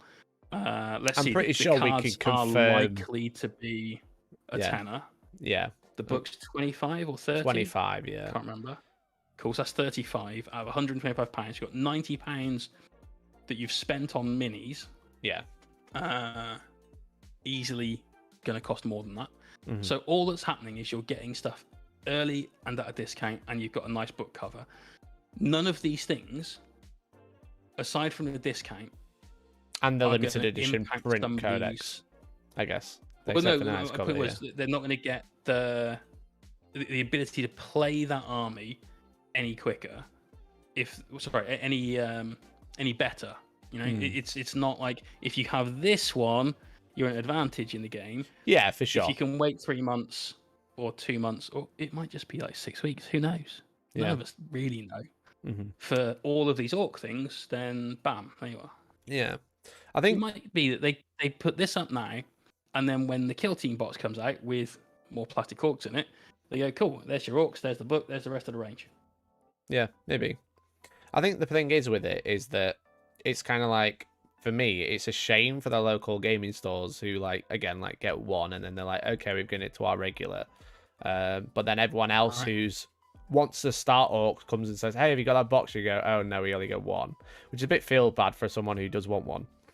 But I think it also drives the FOMO, the fear of missing out up, because when all you, because I have I'm on a mailing list for multiple gaming stores, and I've had multiple emails today saying, hey, the box is super limited, we've only got 3. Yeah. Which then I get that, and as an avid orc player, as I am now, let's say, I'm like, oh, I'm waiting for your Twitter handle to change. It hasn't yet. So soon, yeah. It's gonna be like Daddy Saw or something like that. But then not asking. The Dino Squig, Daddy Saw. Right. Yes, I heard Daddy's Saw. I'm like, no, not quite. But what it does is oh shit, actually, if I really want this box because it's going to be super limited. I'm an orc player. I could do with the discount. Games Workshop is kind of expensive. The discount would be actually really nice. So I'm gonna have to go to Games Workshop and buy one. And then it's like, oh well, actually I need this other thing as well, so I'll buy it from Games Workshop while I'm there rather than the local gaming store. But at the same time, again, like I don't know if it's right, I don't know if it's wrong, it's just like how I see it, you know. At the same time, is that people are gonna have the codex before other people, because there's a lot of drama at the minute. It's kind of something I want to bring up because I've seen it in my own chat about my own tournament. I've seen it in the ITC organizers group about tournaments, and it's something that I've mentioned, and people are going, "Well, if you want it, just do it." And then, but I don't think it'll be as easy. Whereas that you get people who won't be able to get the codex for their army before at the same time as other people, because they probably will get it and it'll sell out within minutes because it'll be super popular, because orcs are a popular faction. So then you've got occasionally, so then you've got like people who play orcs who have the new codex, and people who play orcs who have the old codex, and now everyone's like, oh yeah, do we let the new codex that you can't buy off the shelf after day one run at tournaments? What do you think, Jay? Give me your hot take. We've had this chat personally, and we've talked about it in the Hellstorm chat. So for those that don't know, Mikey's tournaments that he runs, there's a WhatsApp group that everyone's invited to for that tournament. And once you've been to the tournament, you're going to get moved into like a veterans chat with loads of us, and there's got to be 150 odd people in that chat easily. Yeah, it's a great place to be because you can always get some hobby advice, you can always get some answers to rules queries and stuff like that. It's a really nice environment as well. And there's this guy in there, right? But thank you. I'll point it to me. Sorry, Malekith the Witch Elliot's King in there too. He is there. Thank you very much for the super chat. Thank you very much for the $5 Canadian. Really appreciate it. Have you guys had any Thousand Suns news? Nothing as of yet, buddy. Nothing as of yet. No. Have you had anything? Basically. No. There's a new sorcerer coming. Probably be previewed in the next week, along with Crow. So if anyone's read the Horus Heresy books, and I use a phrase that's repeated there quite a lot, like I cannot say. Nice. Knowledge is power. Got it well. Some people will know that, all right? Right, with the Orc Codex. Yes, mate.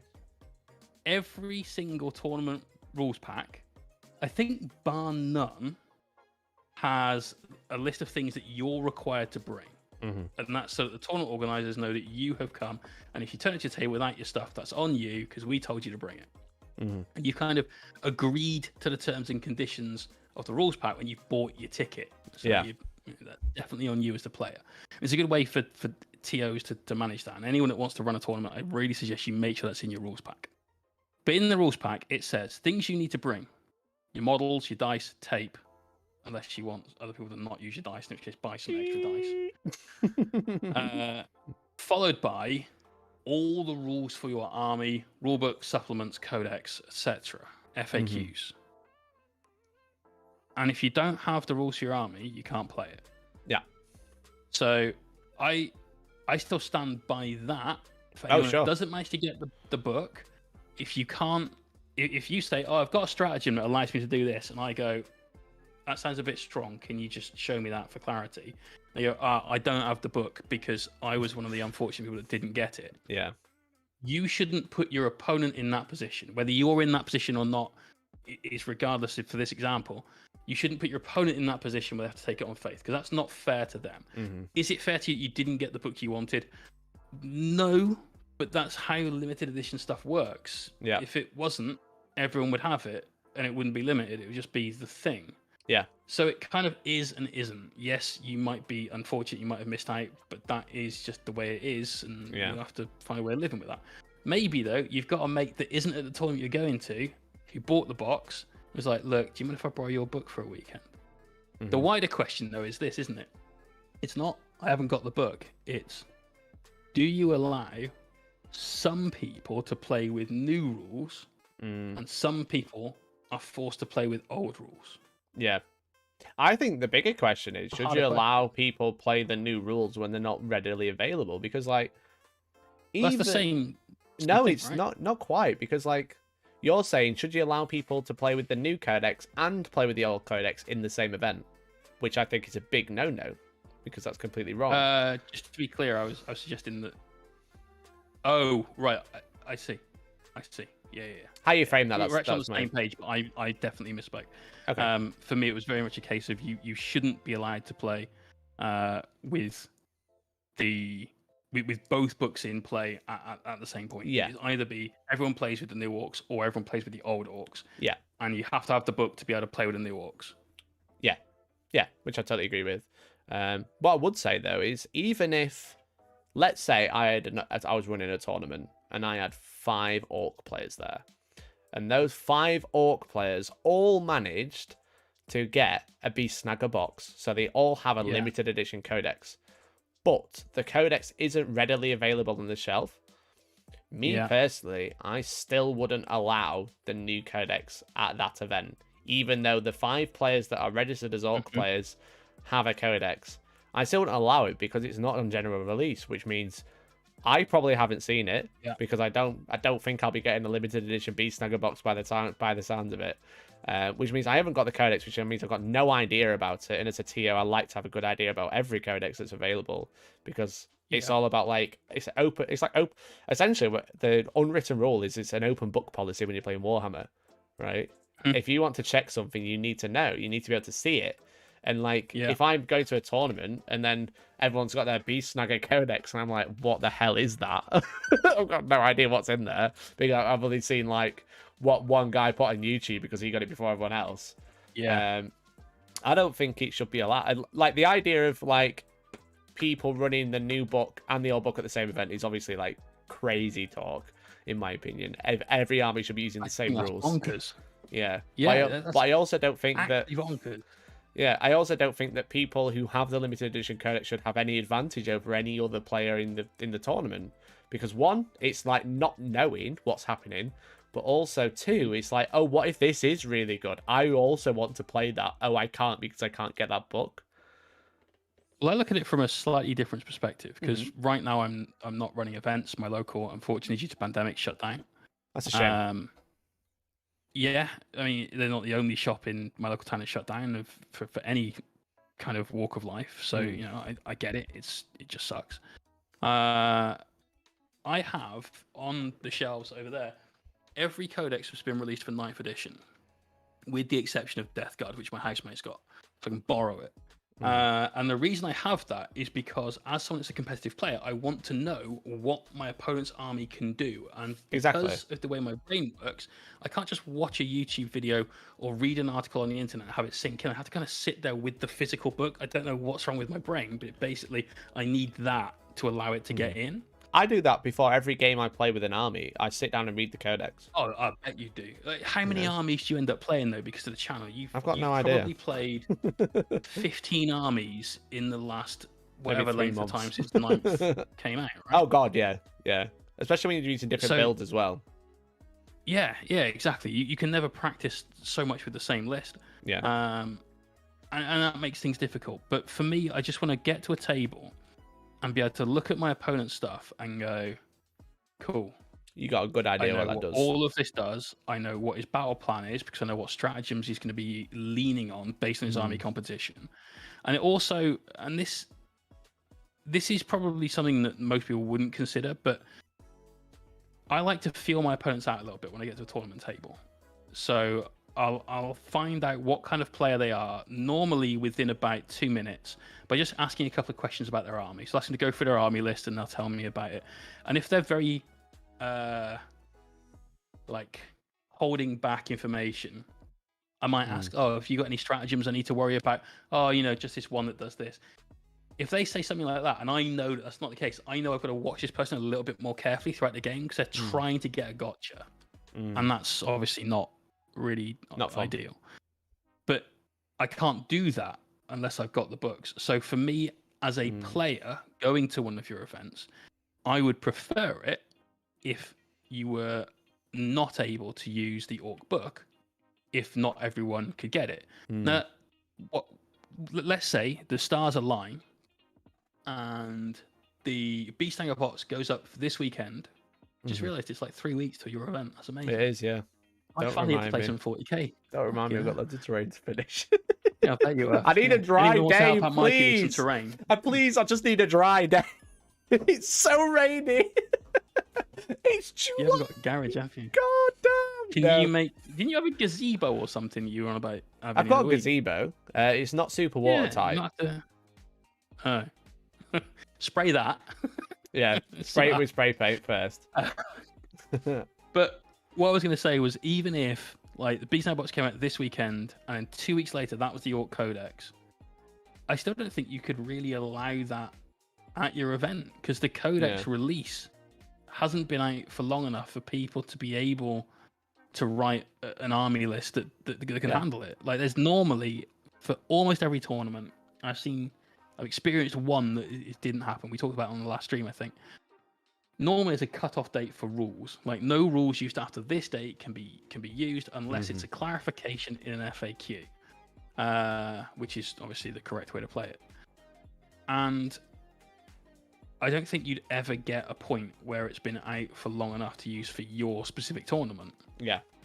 But obviously later down the line, as soon as the Ork book is out for regular release, then it's fine. You crack on. Yeah, because leading back, there's also, we're going to be going into 2 more things about this. This is a good topic. Leading back to it, it's like, with all this FOMO that's going on, what if, as an Ork player, I log in at 5 to 10, and then suddenly it sells out and I don't get one? You know, I say if you've logged in at 5 to 10, then that's on you. It's the queue system. If you've logged in at 5 to 9, then you've done things that you can do. You try to mitigate as much of the loss that you. Yeah. Okay. Let's say I log in at 8:30, right? Super early. Super early. I'm on my queue system. Right, but everyone else has gone on at 5:30. Position number 3002. Yeah, it's like that scene from Beetlejuice, right, where he pulls his ticket and it's like 3 billion and they're on number 3 or whatever it was. I don't know. I used that reference the other day. I've seen that in a while. Yeah, so it's that sort of vibe. You still miss out on the Ork Codex. You've been there for 2 hours now, and it's like, oh well, what am I supposed to do? I've got a tournament in 2 weeks. Am I supposed to use the Codex? I don't know. So it's just anyone. Yeah, anyone thinking of saying, "Oh yeah, let's allow the new Ork Codex that is in a limited edition box that you can't get at your local store because they've said they're not getting any, and you can only get it from Games Workshop, and hopefully you'll get one. You know, like, no pressure, obviously." Yeah. But I'd like to think that one of the reasons that they've done this and limited the amount that's going out to local stockists is so that they can ensure that the majority of people can get them. Like, I bought Curse City a week after release at MSRP from a hobby shop up. Well, no, it was down south. From a hobby shop down south. Because how do you get a copy of a hobby shop down south? You are down south. There's no more after that. There's water. There's just water, Jay. That's how it works. There is slightly further south. There's actually about an hour and a half drive of further south. Nah, not real. And not in Fred Flintstone's car. So I got that box for that. Like, MSRP from just a regular hobby shop because nobody knew about them. And that means that there's a load of people sat there. It's like, well, I can't get hold of this box. Fuck Games Workshop or whatever. But they could have, had they known this hobby shop existed. So maybe it's just a case of, like, if we consolidate everything together, less people will miss out because it's not sat in a stock room somewhere that nobody knows about. And I know that's a bit of a stretch for an argument. So before somebody in the comments calls me a shill for Games Workshop, big shill. Do one. Shill. Shill. But that's another benefit of them holding more of a stock. Yeah, I just feel like how many hobby shops are going to sell the Beast Snaggers box at a discount? Yeah. Anyway. Yeah, for sure. I just think it's like, I think it was bizarre because it was quite a long conversation I saw in this ITC organizers chat, and it was just like, should we allow it or should we allow both? I was just like, are you for real? Would you? Why would you? Yeah, would you allow both? Like, what? What is going on? Are you mad? Are you crazy? It's going to be out. It's not going to be out on the same day, but it's going to be out in a week or two, you know? It can't be too far behind. But I was just like... How was the Sisters one? 6 weeks? We were in... Well, I was. I think you were in Amsterdam at the time, but it went on sale. So that would be... It might have been the year before. I don't know. I can't remember which one. But I was in Amsterdam when it went on sale on pre-order for 2 weeks, and then it came out in January. So it would have been like 2 months. Which at the time was quite long, but also there was no models. That's a brand new army, you know what I mean? They were the only models you can get for sisters at the time, except for the metal ones. Yeah, that's true. But here's one. A little bit of a side topic regarding allowing codexes at events. Now, I threw the idea out in the chat in our WhatsApp group about it, and it's kind of like met with a little bit of like not it wasn't negative. I think everyone appreciated the idea but wasn't a fan. But something that's very common in Age of Sigmar events rather than what is common in 40k events is that having an FAQ for a codex essentially allows it at that tournament. So so essentially if your codex or army book at the time or battle tome doesn't have an FAQ, it isn't allowed at some events, and this is quite a common rule in Age of Sigmar. And I was like, I wonder what that'd be like in a 40k event. If I said at my own events, you can't use your codex unless it has an FAQ, which essentially adds a buffer for a new codex, because a new codex 4 to 6 weeks as well. Yeah, because a new codex, we got it wrong last week when we said that AdMech came out and then Sisters, Sisters then AdMech, and then they got the other FAQ, but it was actually the other way around. But like usually you have like a buffer. What's the order I bought the books in though? To be fair. Well, yeah. So usually you have a buffer of like 2 weeks that said, okay, there's a cut off of like 2 weeks before the event. You can't use the codexes after that. But then, because FAQs usually used to come out 2 weeks after, now it's a little bit different. They were on the dot before. It used to be every 2 weeks. Yeah. Now it's a little bit more spread out, right? Yeah. I was wondering of your opinion, but about bringing that in, because what that does is, obviously with Games Workshop we're seeing a very much a FAQ to fix the real wording issues, which are ridiculous, such as the Taraxi dropping, shooting, coming to town, unlimited attacks, etc. They're coming down and saying, okay, let's fix that to make sure that's not used. But then a few weeks later, we saw it with a balance change with Drakari getting points changes, etc. That's a little bit different. But initially, especially like with a new codex, when the wording is bad, such as like Sisters right now, arguably, technically, by the rules, war suits are 240 points per model, and Celestine ignores bolters as well as loads of other stuff because it reduces damage by 1 with no minimum allowed. You know, that's whilst that is very obvious, I think is a perfectly fair price to ignore damage 1, because that's a lot of close combat. Entirely ignore. Yeah. Whilst technically that is correct, no one's going to play it like that. No one's going to allow it to play like that. But a table, unless you've actively said at the event, they don't ignore damage 1. You would have had to put in your rules pack, this is the way this is being played. Yes. Right? But if your pre-event FAQ for your event only. Yeah. But if Games Workshop had already FAQ'd that, I wouldn't need to. But also, until that's done, that codex would be banned. What's your opinion on that ideology? Again, it's really common in Age of Sigmar, not really done in 40k. I wondered would that be a good transfer over? Would that be something good we learned from Age of Sigmar, or would it be bad? What do you think? So I play competitively one army, and that's it, because I love that army. Okay? So what if right now, today, the Knight Codex dropped, and I'm taking Knights to Hellstorm, but I don't get an FAQ? Would I just not attend at that point because I can't use my army entirely? Or is it the new book that's banned and you can carry on using the old one?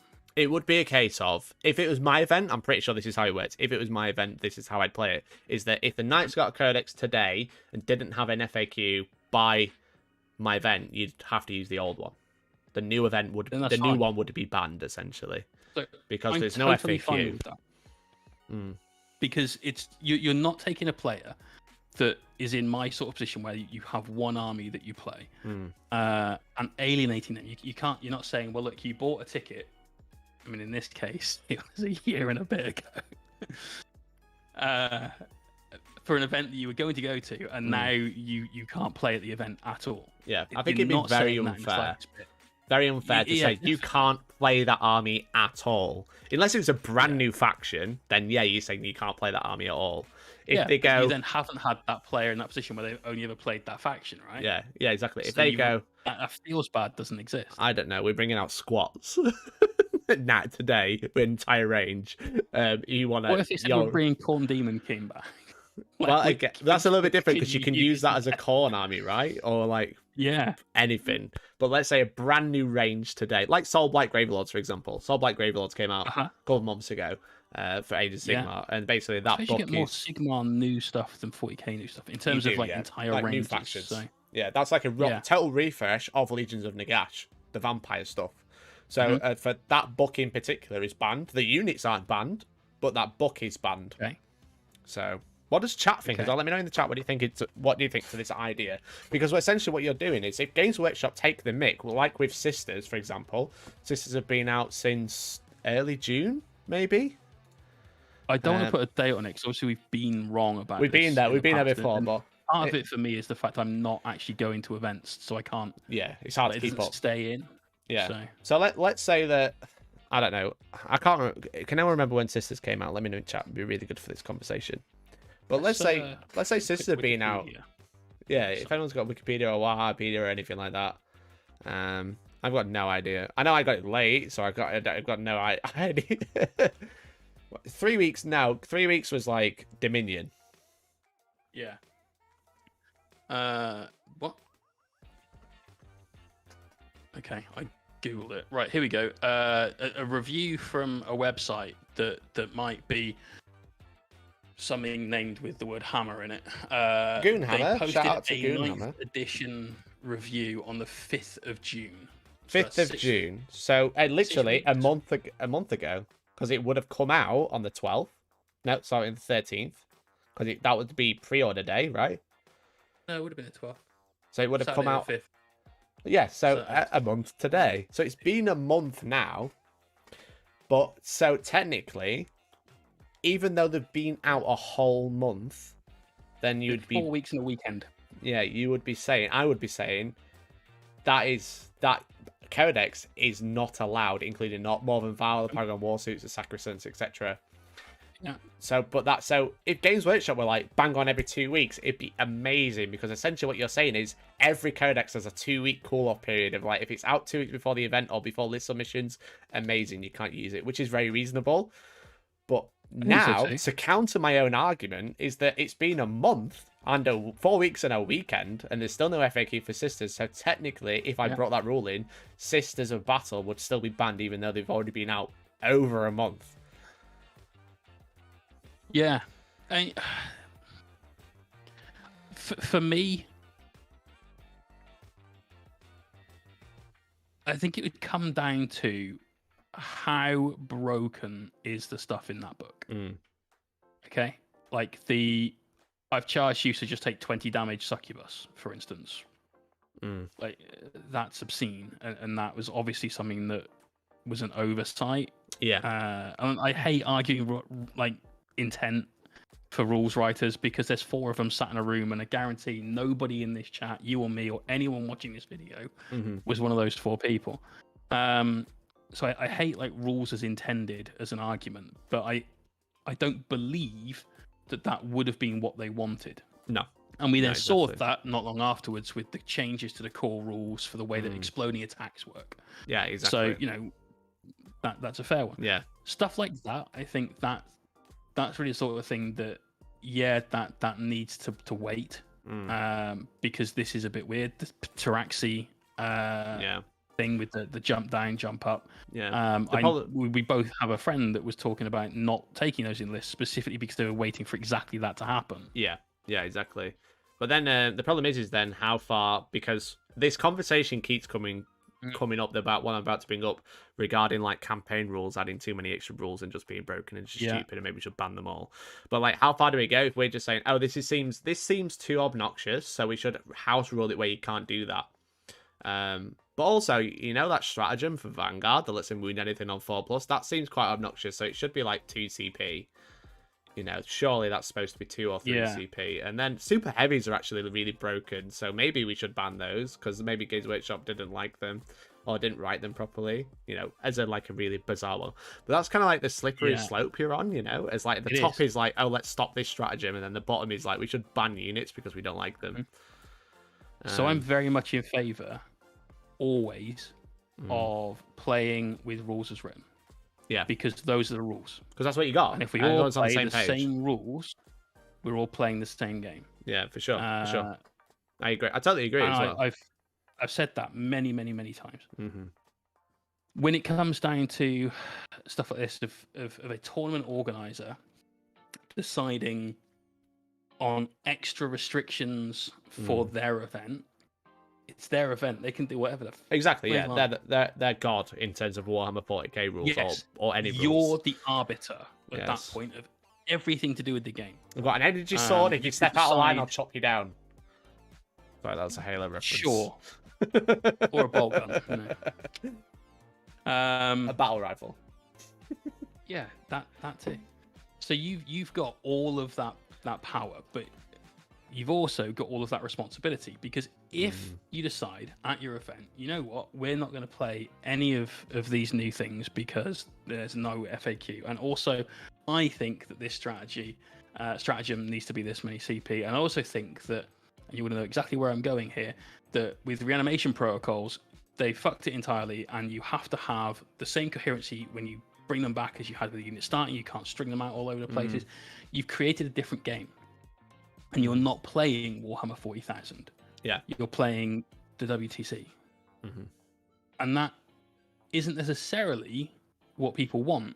But if you sell the tickets, maybe it is. Yeah. So as long as you present your rules pack to people before they buy the tickets, or make damn sure you offer refunds for things, and I'd love to have talked about this, but we're running out of time. In a way that players are knowing what they're signing up for when they sign up for the ticket, then it's absolutely fine. You can do whatever you like, because without things like that, the ETC wouldn't have existed, the ITC wouldn't have existed, obviously now the WTC wouldn't have existed, the game wouldn't have gone through the evolution it's gone through. The reason we're playing 9th edition the way we're playing it is because everyone decided they liked the Nova rules format. Then the ITC was born that took that on and made it really popular, because it wasn't one event in the middle of America, it was events all over the world. And that's the evolution of the game, and that all of these things have helped to make the game that we all love the game that we love. Yeah, exactly. I totally agree. It's on you. It's your choice. You've got the power, but you have the responsibility, and that goes hand in hand. You can be Spider-Man now. Exactly, yeah. Thanks, Dad. Thanks, Uncle Ben. Uncle Ben, yeah. Uncle Ben. Wait, I got shot. Fuck that. They've seen all the Forge World boxes in the bin, that's why, mate. yeah, too right. But yeah, so I think it's interesting. Like someone in chat, Barbie has said, if you have a codex, you should be able to play it. What's the point of ordering it if you can't play it? Well, you can play it, but you just can't play it at an organized event, because it isn't fair when you've got like, you know, it's come out like the day before list submission. That's not fair, because of going back to not being able to access, everyone being able to access the same rules and digest it before the event, which isn't fair. So I think one thing you have to say about a tournament is that regardless of what decisions that have been taken by the TO, the event exists to promote fair play within the game. And fun for everyone. It has to be fair. Yeah. Fairness pronounce the fun part shouldn't be like forgotten. It is a tournament. I am there to crush your soul. Yeah. But you make like you to have fun while I do that. Yeah, exactly. You know, that's what you got to remember. It's like it's all about being super fair, and fair promotes fair play, and fair play promotes fun. Because no one likes being gotcha, no one likes being like caught off guard. You know, that just isn't a nice way to play, and it isn't fair. No. So it's just it's interesting. It will still happen regardless of how well the pack is written and stuff like that. But that's why you have things like codes of conduct, and you have this like. It's essentially the terms and conditions. You've bought your ticket, you've agreed, you've told me you're going to play this way and not be a dick. There you are. Yeah, exactly. I think that's fine. Yeah. Damien says... So with all that being said, just to round that bit of conversation off. Sure. And by all means, go to the chat. But are you going to allow a codex at your event without an FAQ? In this instance... One is a hard sell. In this instance, I will be allowing sisters, because I haven't sold the ticket as if it doesn't have an FAQ, you can't use it. It was an idea that I floated initially before I sold tickets. So, and people were a bit against it. That's a very good way of doing it. Yeah, but But if Games Workshop were very consistent with their FAQs, like they were a couple of years ago, I would have probably put that in. Because then, at this point, we would have had a Sisters FAQ. We wouldn't had a Beast Snagger version of the Codex Orcs review by the time my events run, so it wouldn't be allowed, which would clear every rule up, you know?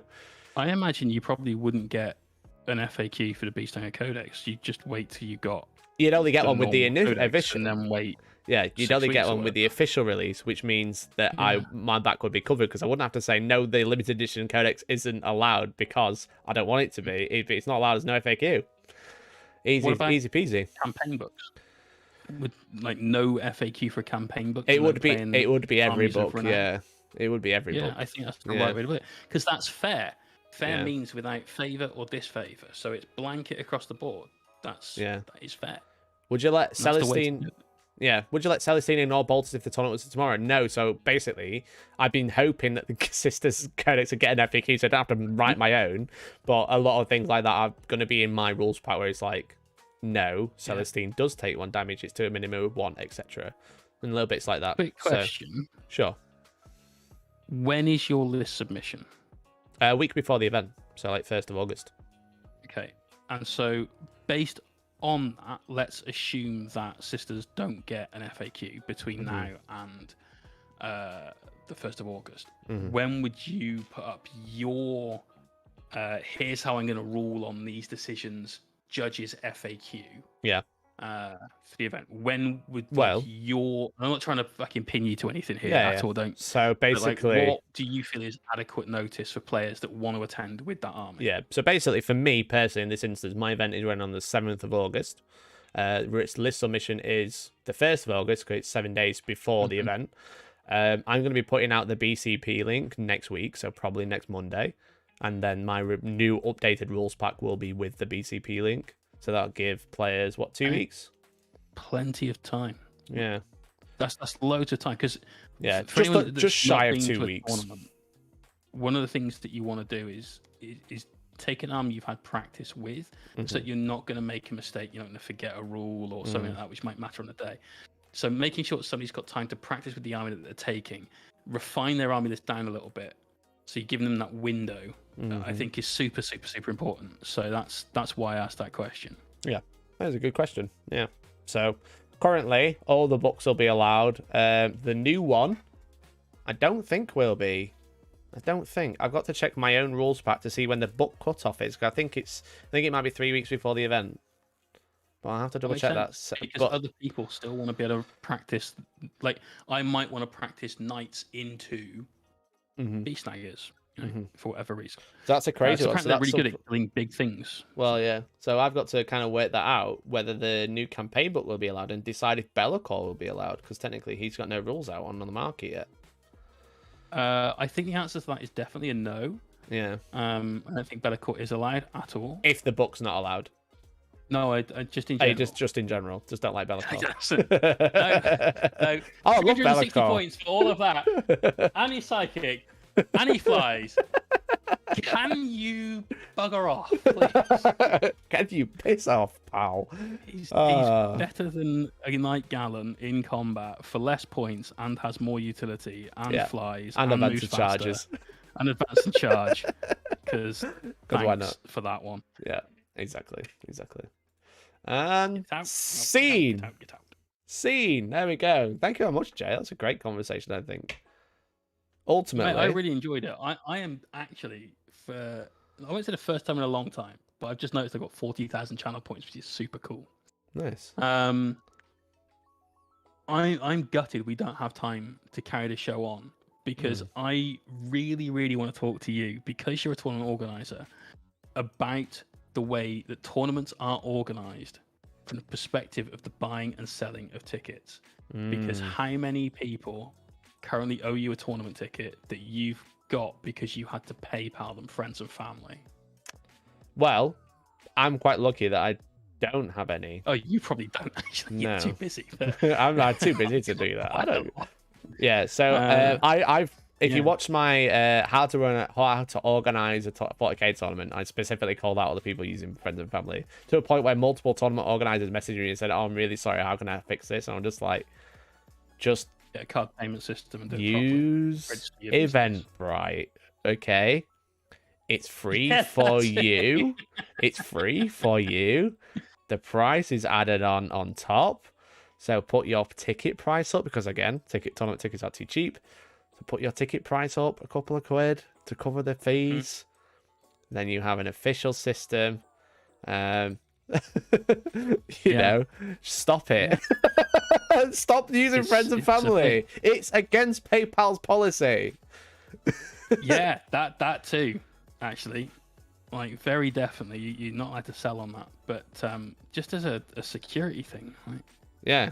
I've got tickets to the SNGT, which was meant to go ahead April last year. It's now going ahead this weekend. July this year. Yeah. Like, well, hang on a minute. I can't make the new dates. Oh, well, 3 days before lockdown. Tough. Yeah. You haven't put forward the event that you told me you were going to put forward. Yeah. Recently, an event organizer has had to move their event. That's not their fault. It's not a lot of their fault. Mm-hmm. But there should be a bit more accountability for stuff like this. I think. And I'd love to have that conversation with you. So we'll table that for another time, perhaps. We'll do that next time. And then I can ignore screw I can annoy POs and not just people that like Sigmar. And I can really, really annoy people that like Sigmar that go to tournaments. Yes, with friends and family. Well, they never go with friends and family. They just go with opponents. Yeah. Well, there you go. There you go. So, Jay, you have to love us and leave us. I do, because Mr. Steve in the chat, who's been here for the majority of the show, probably needs to learn how to paint. He does. So, he's been airbrushing some blade guards, so they're looking really spicy. I know. So been getting his power weapons on fleek. Yeah, hell yeah. So make sure you use !Mohawk in chat to get a link to Jay's channel. He'll be streaming tomorrow evening at 9 p.m. You got it. And Thursdays and Sundays. Make sure you go check him out. Absolute legend. And if not, he'll be back next Monday with me, which should be fun. We'll probably be talking about... He'll probably call out some TOs. Why not? Something else to do that day, you know? I won't use names, but you can play along in the chat and you can try and work out who I mean. There you go. Yeah, exactly. So, thank you very much, Jay. It's been an absolute pleasure. Hey, no worries, mate. Take care, everyone. Peace out. Thanks, buddy. And there you go. That's Jay. What absolute legend. Stay tuned. Use !Discord. We're going to do the whip review in Discord now. We're going to have a look at what's going on in there, what you guys have been working on. I've consolidated the Discord. It is now Model Showcase for Stream, which we'll be using from now on for model showcases, essentially. So anything posted on from 6 p.m, we can look at what you guys have posted on. So it's just a general whip gallery now. If you are leaving, you're not bothered about the whip gallery, that's cool. Okay, no problem. On Wednesday, I'll be live at 6 p.m. as usual. We'll be live on twitch.tv/Hellstormwargaming, chatting up more things Warhammer, more than likely, and then playing some video games as well. Also, exciting news that tomorrow I have the lovely guest, the absolute legend, Mr.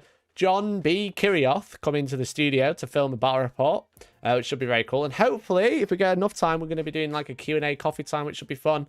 So if you've got any cool questions, I'll be putting out some posts tomorrow.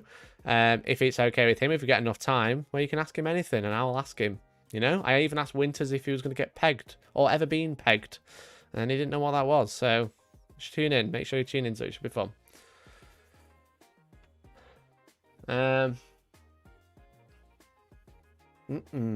Cheers, man. Lost Sounds. Thank you, dude. We're gonna do memes. We're gonna do the memes first for sure. We're gonna have a look at some memes first. Jake's 2 pence has been putting some memes. Hell yeah. I'm here with tonight's MVP. You just won the Super Bowl. What would you want to say to the world? Alexa, buy Warhammer. Warhammer sales reached record high. Excellent. Time hop from 2018. Wow. Love a 3-year-old meme, Jake.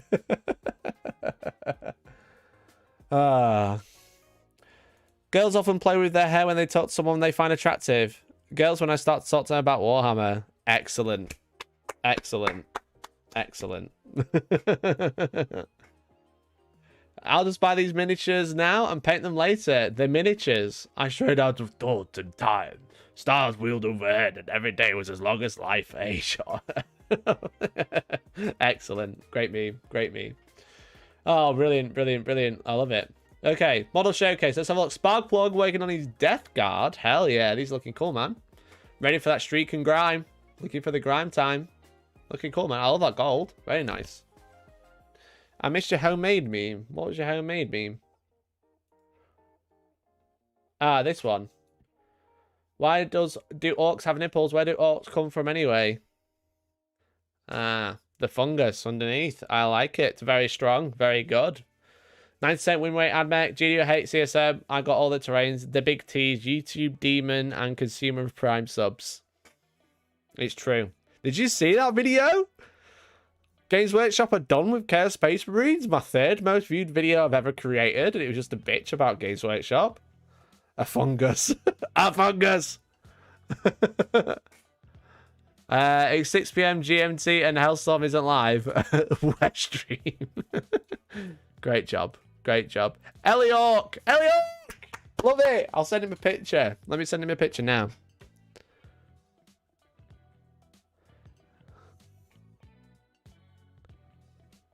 I only communicate with Elliot on TikTok these days, though, so hopefully he'll see it. Ork. There we go. There you go. Sent it to him. I'll let you know. I'll keep you up to date. This one was also excellent using my terrible thumbnail. Well done, Forge Breaker. That was all Stab. So Stab used the meme templates and put all these in. So I just put them all on a thumbnail. Okay, cool. Chaos War back to converting models. Very early whips of Chaos Nurgle spawns. Just glue parts together, later fix with green stuff and other parts. Add a pick one. Nice, dude. These are cool spawns. Need more Ork. We do need more Ork in our life. And thank you everyone for hanging out this evening. We had some good viewership, so hope you enjoyed the chats with me and Jay. It's always fun to have chats. And it was fun.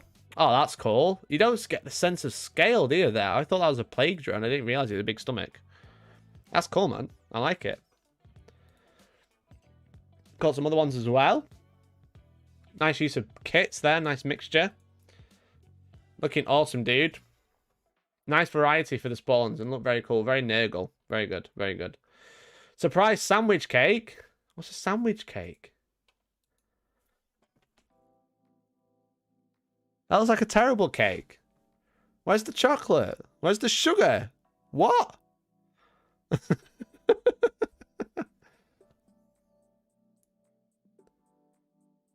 Now that he's turned on back on his AdMech, Orcs is right there now. Hell yeah. It's a food cake. What the bread doing? I know, right? Where the bread? I don't know, man. Pick 7. Nice, dude. Looking awesome. Can't see he's all painted up. That cake looks like a cunningly disguised salad. A cunningly disguised salad, everyone. We're bread. The minis are excellent. Waking on McCall, slowly getting there. Oh man, that looks awesome. Great job on the camo. Looks really realistic. Great colors, great contrast. Really nice paint job there, dude. Buffalo gum. Well done, man. That camo looks excellent. I love the thumbnail. Do you? Are you sure? I have to cut one on with every week, and I'm just like, I don't know. I don't even know what I'm going to talk to Jay about yet, so I'll just like randomly draw something. That so-called cake is deeply sad to me. It's sad to me as well, dude. Great job, Buffalo Gum. These look really cool. And like, done-ish. Done-ish. They look cool, man. Great job. Make sure you join the Discord, gamers, and share with us. It's really good. It's really fun. It has me in it, which is great. There's loads of good memes, really good chats. There's like, we share lists and stuff like that. It's really popular. It's really good. I'm really glad to like bump it up, and it's been doing really well recently. If someone handed me that as a cake, I would be shouting trades dish. Oh, brilliant. Hey, thanks, Barbie. Appreciate it, man. Thanks for coming through. But yeah, great hobby whip review. Short but sweet. Very cool. Very epic. So that, gamers, is about it. Let's probably talk about lists. So yeah, we've basically Gumballina's built on my list. Here's the list I was talking about earlier. Shalaxi, Greater Keeper of Slanesh, Greater Keeper of Slanesh, Greater Keeper of Slanesh, Be'lakor. throwing Furies and Demonettes. But awesome. Great job, everyone. So exclamation point Discord if you want to join. It'd be very cool of you.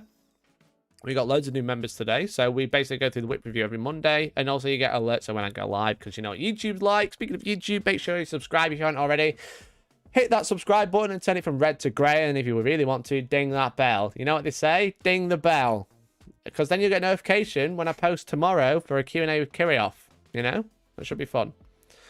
But that's it. That's everything tonight. So thank you very much for hanging out. Really appreciate it. Thank you very much for the memberships, and thank you very much for the super chats. Really cool. Thank you very much for the primes from Norcog and Couch Potato. We love that. That's very cool of you. If you've got an Amazon Prime subscription, you can subscribe for free every 30 days. Get emotes in the chat. Support the channel in general. It doesn't cost you an extra penny. You're already paying it. 17 cents a day you're wasting. 17 cents a day. So that's about 14p.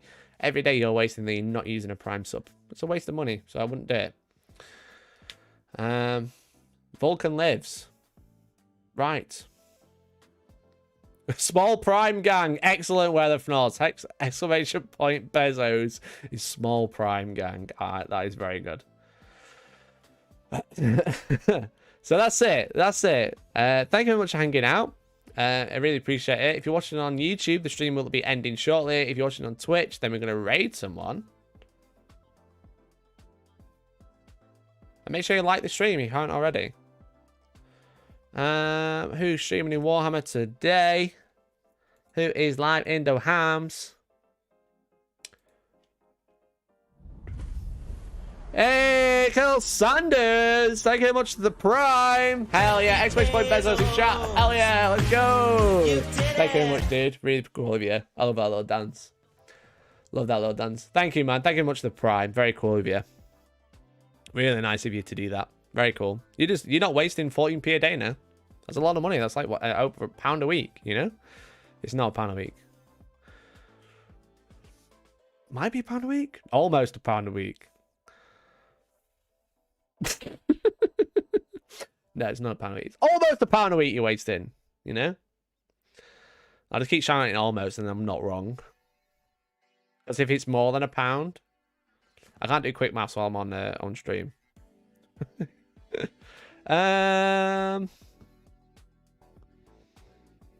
Who is cool? I want to raid someone new.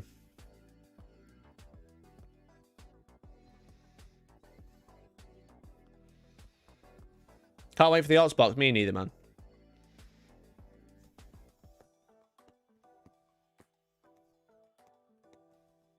Raven Guard and Iron Warriors. Iron? Yeah, I'll raid this guy, the Peckish Fox. Why not? So if you watch on Twitch, make sure you go hang out. The Peckish Fox. Go and say hello. I will be diving fairly shortly, but it'd be nice for you to go say hi. It'd be very cool to drop 60 views on them. But otherwise, on YouTube, appreciate you hanging out. Don't forget to be live on Wednesday. Make sure you follow the channel, all the things, all the shenanigans. What do you think to Death Corps Classic models? Think they might do a refresh type thing? I think we'll see a full range come the Codex. But until then, I don't know. But that's what I imagine. I think a full refresh. But that's it. Thank you very much. Really appreciate it. I'll be live again on Wednesday. If not, Monday. Have a great evening and catch you later. Bye.